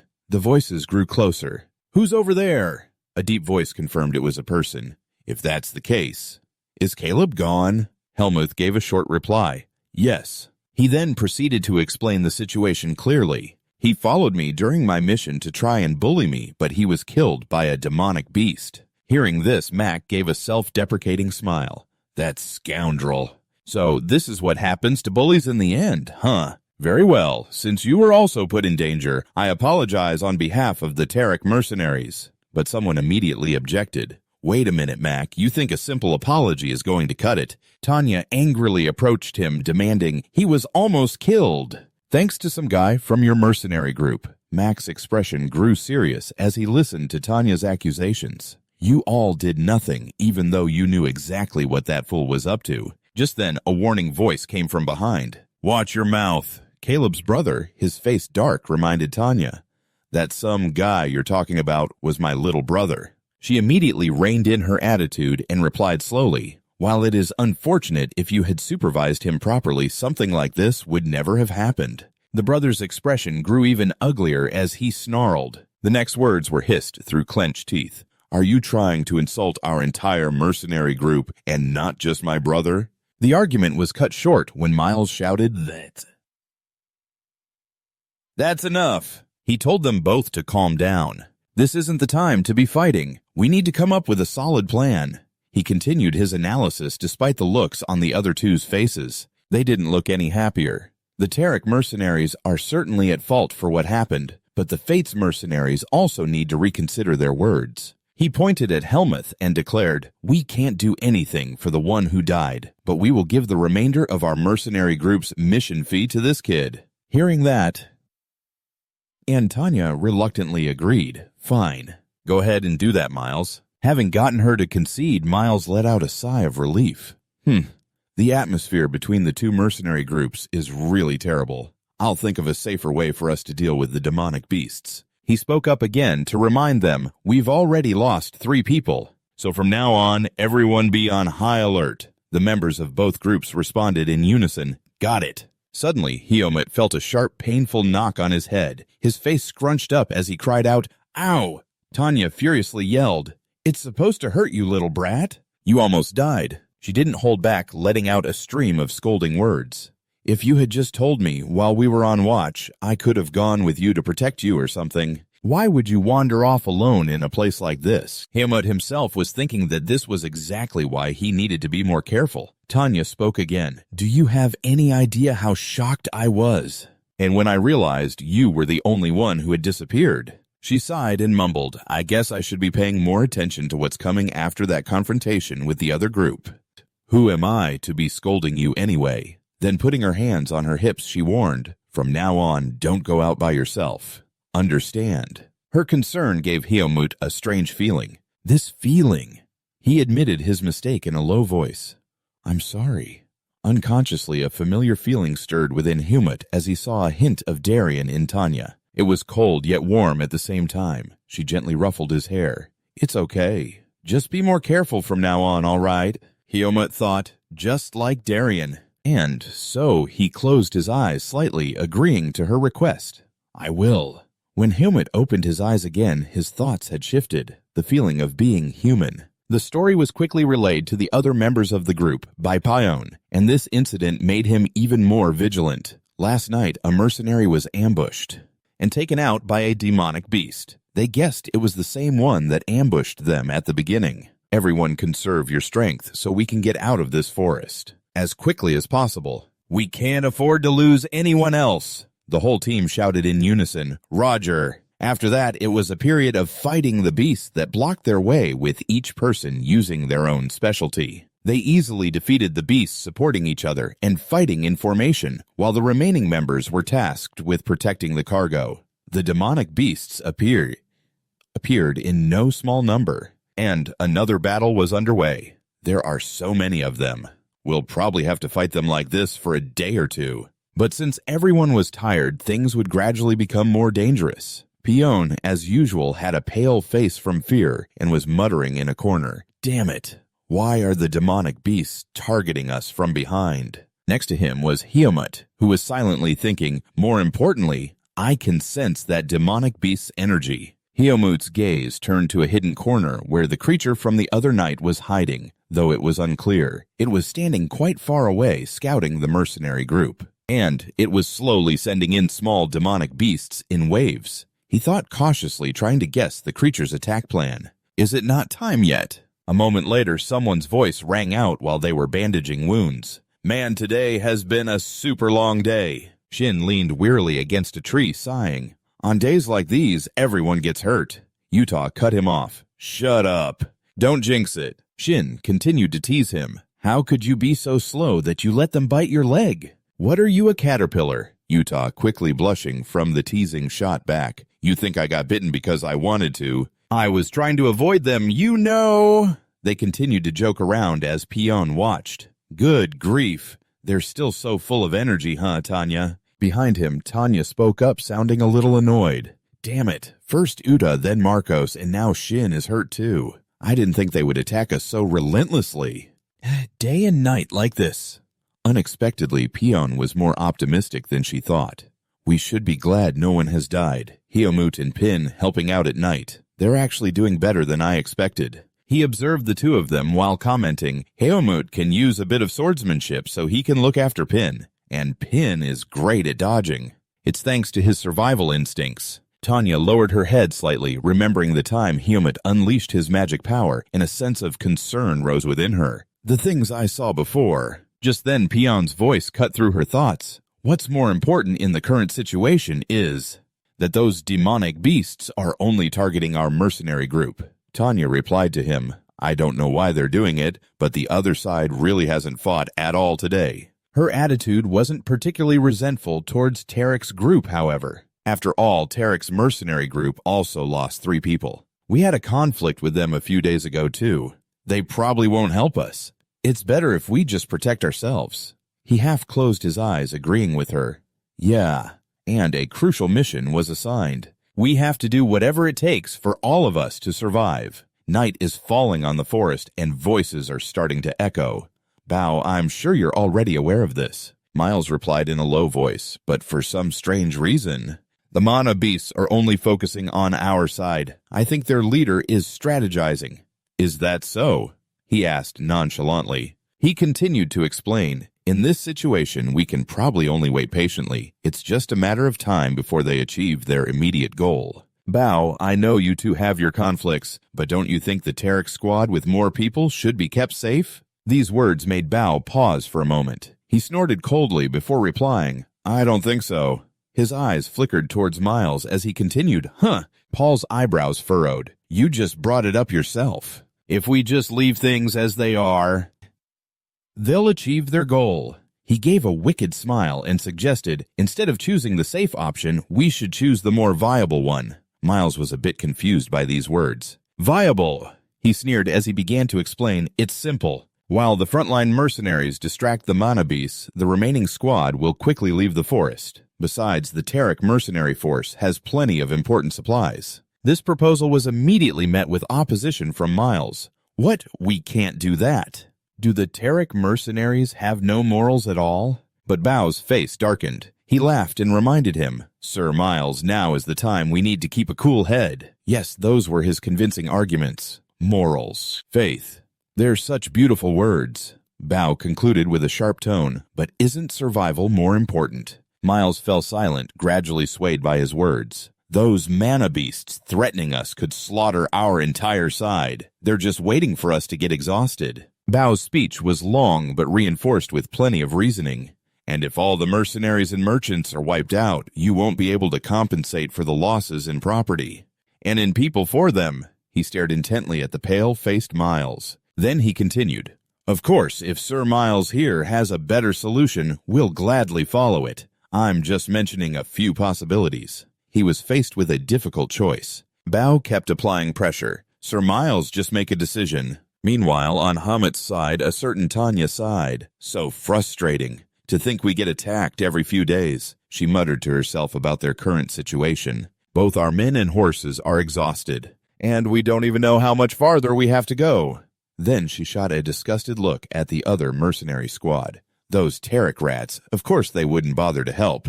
They've just been watching us all morning, even though we've clashed before they should know not to cross the line. Just then, Fien spoke up. I know. If this keeps up, something terrible will happen when the mana beasts arrive. Tanya suddenly cut in when she noticed something strange. What are those guys doing? She watched as the carriage in front of them suddenly sped up, and in an instant, Tanya's squad was left behind. The Tarek group was making a run for it. Her face went pale as she yelled, What the hell do you think you're doing? A few other members, still half asleep, hadn't grasped what was happening. Wait, where are they going? Fien glanced around and cautiously warned. Wait a minute. He slowly realized what was happening and cried out in fury. Because our squad was so focused on the mana beasts, they're planning to openly use us as bait. Fien's gaze shifted into the forest where the eyes of mana beasts were wide open waiting for it for them. Damn it, he concluded grimly. We're cornered. We've been left behind. Hamid, however, remained completely silent. He thought to himself as he observed his surroundings. So is this how it ends? It's too late to catch up. The mana beasts have already surrounded us. He muttered, his voice low with fury, using another squad as bait to save themselves. Looking around, Hamut wondered, if it all ends like this, I wonder how many people in this squad will survive. He continued to search for a solution. If I act now, Fien raised his sword and shouted a warning. The mana beasts will keep gathering as long as our forces are smaller. Everyone get ready. As soon as he finished speaking, the beasts leaped at them in unison. Here they come. The blood of beasts quickly splattered everywhere. Facing overwhelming numbers, the mercenary squad members couldn't hide their exhaustion. Tanya was also panting as the battle dragged on. Fien, as the leader, struggled to maintain his valiant appearance. Meanwhile, Hamut suddenly thought, aren't they curious about my identity at all? One of the mercenaries cursed, damn it all. Dying like this as a mercenary. I guess it's a fitting end. The moment he said it, Maros yelled, nonsense. If you die here, it'll just be a meaningless sacrifice. We can't get out of this without you. Meanwhile, Hamut was still wondering who he was. Shin arrogantly declared, remember this noble death of mine. And Maros was still in the mood to tease him. That disgusting L. A mercenary, not some damn noble. Another question rose in Hyomoot's mind. Where did they come from? Tanya glanced at the two guys and scoffed. Let these guys run wild all they want. Hyomoot thought to himself, if I were like them. Bin was also trying to endure. Hyomoot remained silent, not reacting to things like this. His expression became more serious than ever. It won't be a problem anymore. Hyomoot's hand unconsciously touched his shoulder as he thought about these people. A firm declaration escaped his lips. I don't want them to die. Hyomoot started to walk, muttering, Darien, I remember you once said. He headed in one direction, completely entrusting his back to them. This time, Hyomoot made up his mind. I will trust people. Everyone, he declared grimly as his sword was infused with magical energy. What you are all about to see is a secret. Tanya's eyes widened in astonishment. It wasn't just her, the other members had the same expression. Wait, what? Even Fiend cried out in disbelief. Viz. The horde of beasts charged forward to attack, and Hyomoot also charged forward, clashing with them. He spun gracefully, delivering a decisive slash towards the beasts as his magical energy bent into circles. And as Hyomoot walked past the bodies of the beasts rained down in front of them, Meros, now astonished, spoke up. Is this a dream? Or is this real? Shin's jaw was hanging open. No way! How? Hyomoot continuously unleashed slashes tinged with purple light, and he powerfully stabbed down at one of the beasts. Hyomoot's expression was one of pure focus. He landed and quickly stood up face to face with the remaining beasts. With just a few slashes, Hyomoot took down several more before they could even react. The blows were delivered so quickly that they had no choice but to die. A few trembled, but they couldn't escape their fate of being slain. Hyomoot's expression didn't change at all. He just let out a long sigh once he had cleared out most of them. Witnessing Hyomoot single-handedly confront the horde of magical beasts, the other members were utterly dumbfounded. It took them a moment to come to their senses and cry out, Good heavens, it's a miracle, that's a miracle. Hyomoot's eyes narrowed as he thought, that monkey beast. It ran the moment it saw its pack get wiped out. The corner of his mouth twisted into a contemptuous smile. Such a coward. Bin, standing beside him, stammered, Hyomoot, how did you? He calmly replied, It's nothing. My body just finished healing. Over here, Tanya instantly realized something was different. I knew it. She recalled the time she accidentally witnessed Hyomoot's magical power. I saw the same thing I saw back then. Tanya gave Hyomoot a wary look. As if considering that possibility, he slowly spoke up. Is everyone okay? Both Bin and Tanya turned pale at the same time, thinking, What in the world did we just pick up on the road? Fian, too, muttered, as if he couldn't believe his eyes. Even a level 2 like me can't release that much viz. How can someone as young as him possibly do that? He stammered, trying to probe.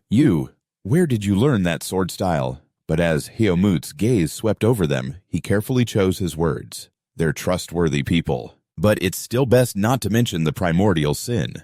I lived with my master in the forest, but I don't really remember much. Fian put his face in his hands, helpless and a little disappointed by the answer. What the? Oh, right. Your memories. They're completely gone. And Hyomoot spoke up again, asking a question of his own.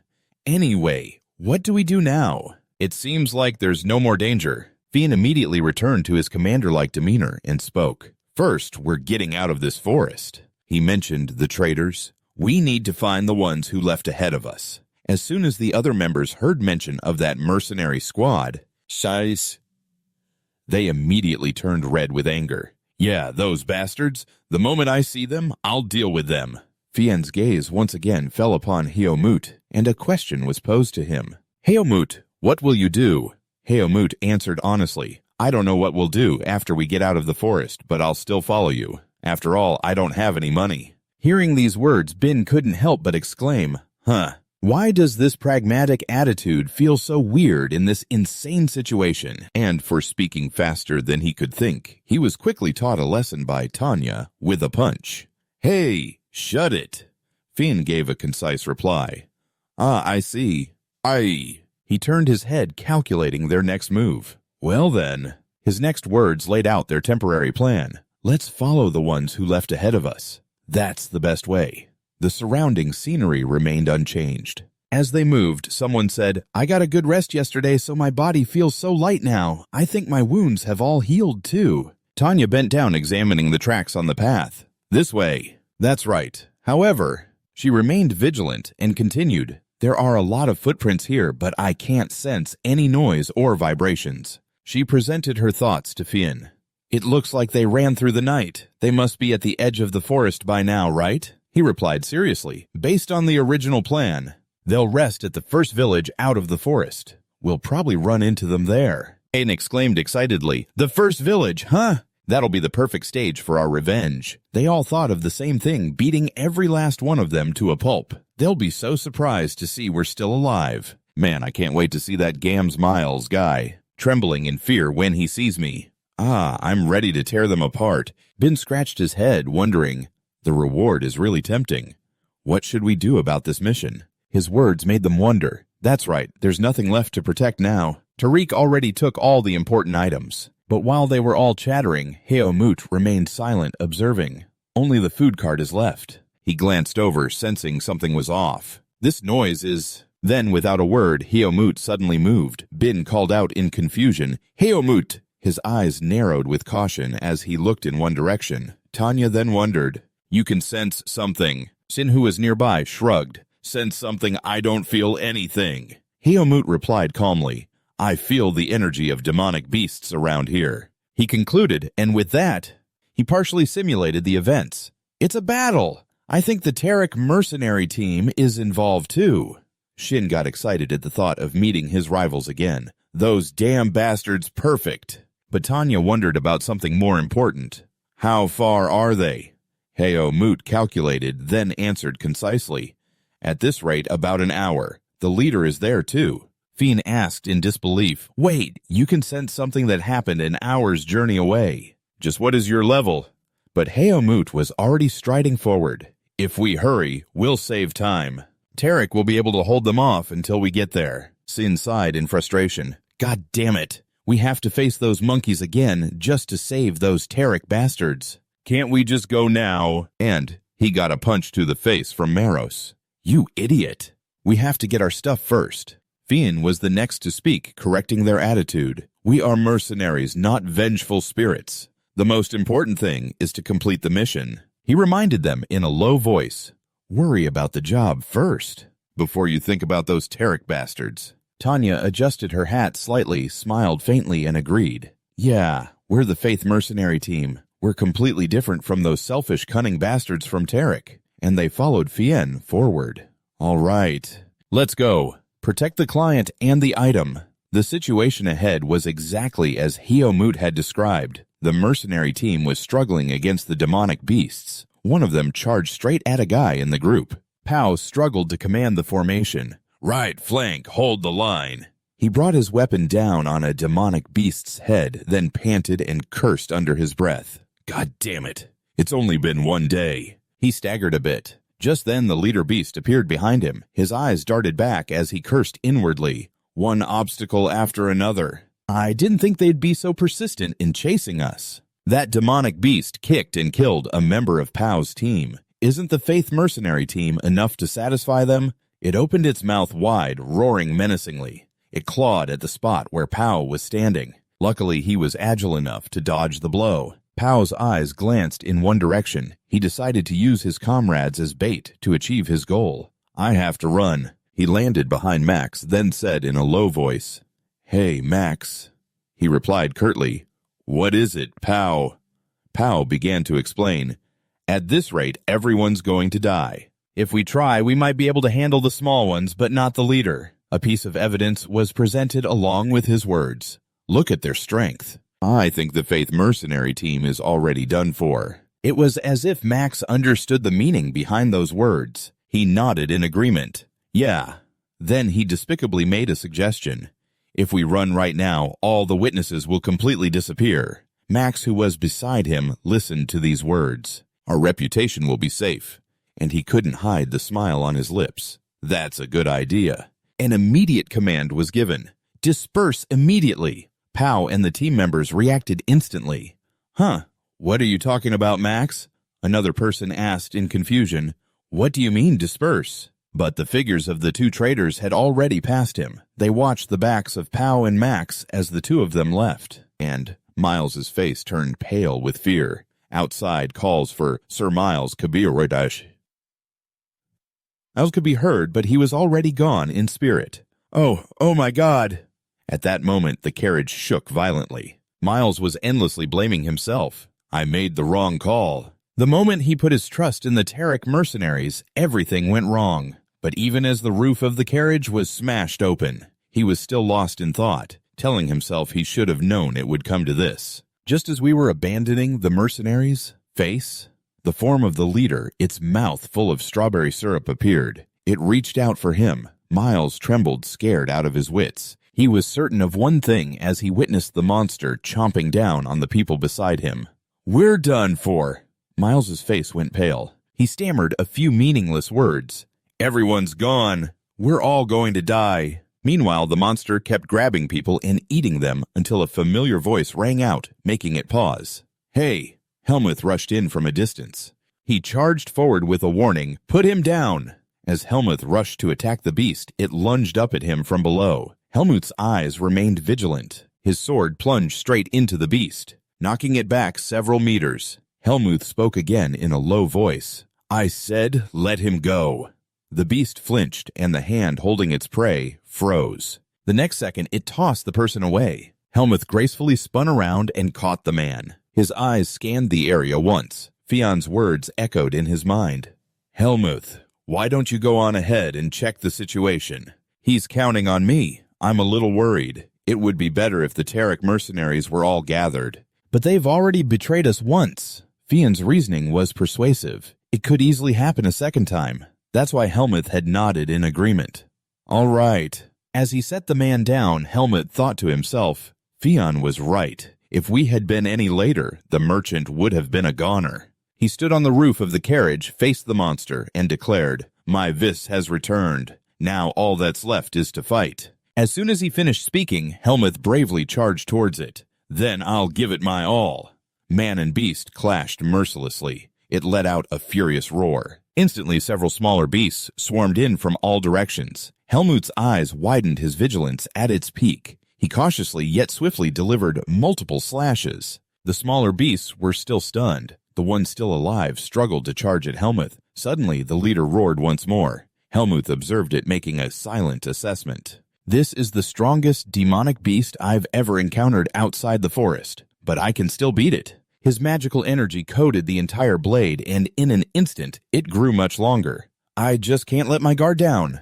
The beast maintained its threatening posture towards him. Helmuth watched it warily. Just then it moved its arm and charged at him. Helmuth charged towards it as well, putting all his strength into his sword. He thrust straight towards the beast, his eyes wide open, completely focused on the situation. The beast gritted its teeth, its expression clearly showing pain. It roared again as Helmut's sword twisted deeper into its body. He jumped back in surprise to maintain a safe distance, thinking, its magical energy is getting stronger. He came to a conclusion, it's absorbing all the energy nearby. Why is it getting stronger and stronger? At that moment, Helmuth looked around and guessed, the mercenaries will be here soon. He turned his head, continuing to assess the situation.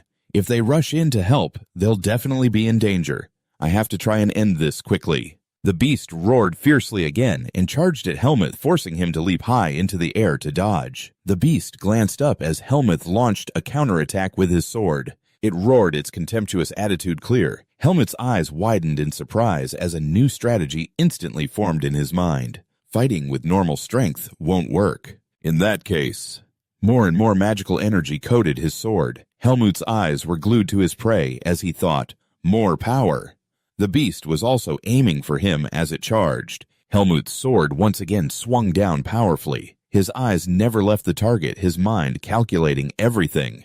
This will be faster. He landed before the monster had a chance to swing its arm. Here, Helmut, he thought. Its claws have changed too. If I take even one hit from that, it'll be a huge problem. The beast roared threateningly again. It moved at high speed, relentlessly charging at him. They had moved the battlefield a considerable distance. Only then did Helmut reconsider the current situation. His eyes fell on the cut on his shoulder. Damn it! I'm out of spare clothes. he muttered, while the monster stared intently at its opponent. "I'll have to go to town to buy new ones." It then unleashed its power to the absolute limit. The beast's magical energy was so immense that it became a pillar of light piercing the sky. Its eyes opened wide with fury, and a seed appeared in the center. Helmuth silently observed the creature. It transformed into a strangely hideous entity. He muttered in a low voice, "In the end, it's still just like the other demonic beasts." The beast stomped its foot hard on the ground, building momentum to leap high and charge at Helmuth. He followed it with his eyes, murmuring, "That."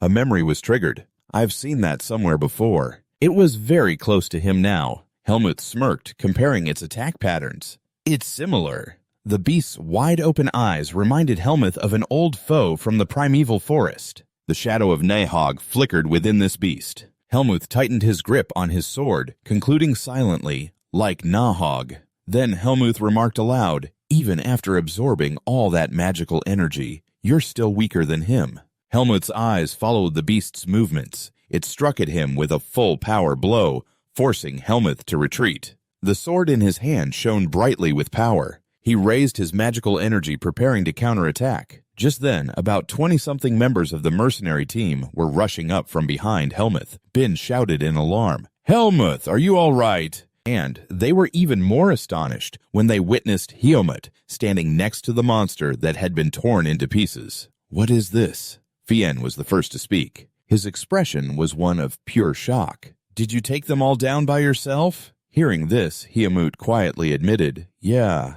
they're all gone now." But he was still skeptical and questioned him. "Really, I guess they were dealt with more quickly because their formation was in chaos." They looked around as Fien continued to speculate. "It's as if they couldn't put up a fight." A conclusion was slowly drawn. It means their leader was taken out. That's why they fell so quickly. Just then Tanya spoke up. "They're just pathetic mana beasts that operate in a pack, that's all." Along with that, Maros, who was off to the side, also made a new discovery. "Hey, there's a survivor." "That's Miles." Fien commented dryly. "What a stroke of luck that only our client survived." "Huh." They quickly reorganized their formation, preparing to move once again. "Let's get out of this beast graveyard. In any case, we should see who's still alive." Miles's vision gradually became clearer as continuous calls reached him. "Miles."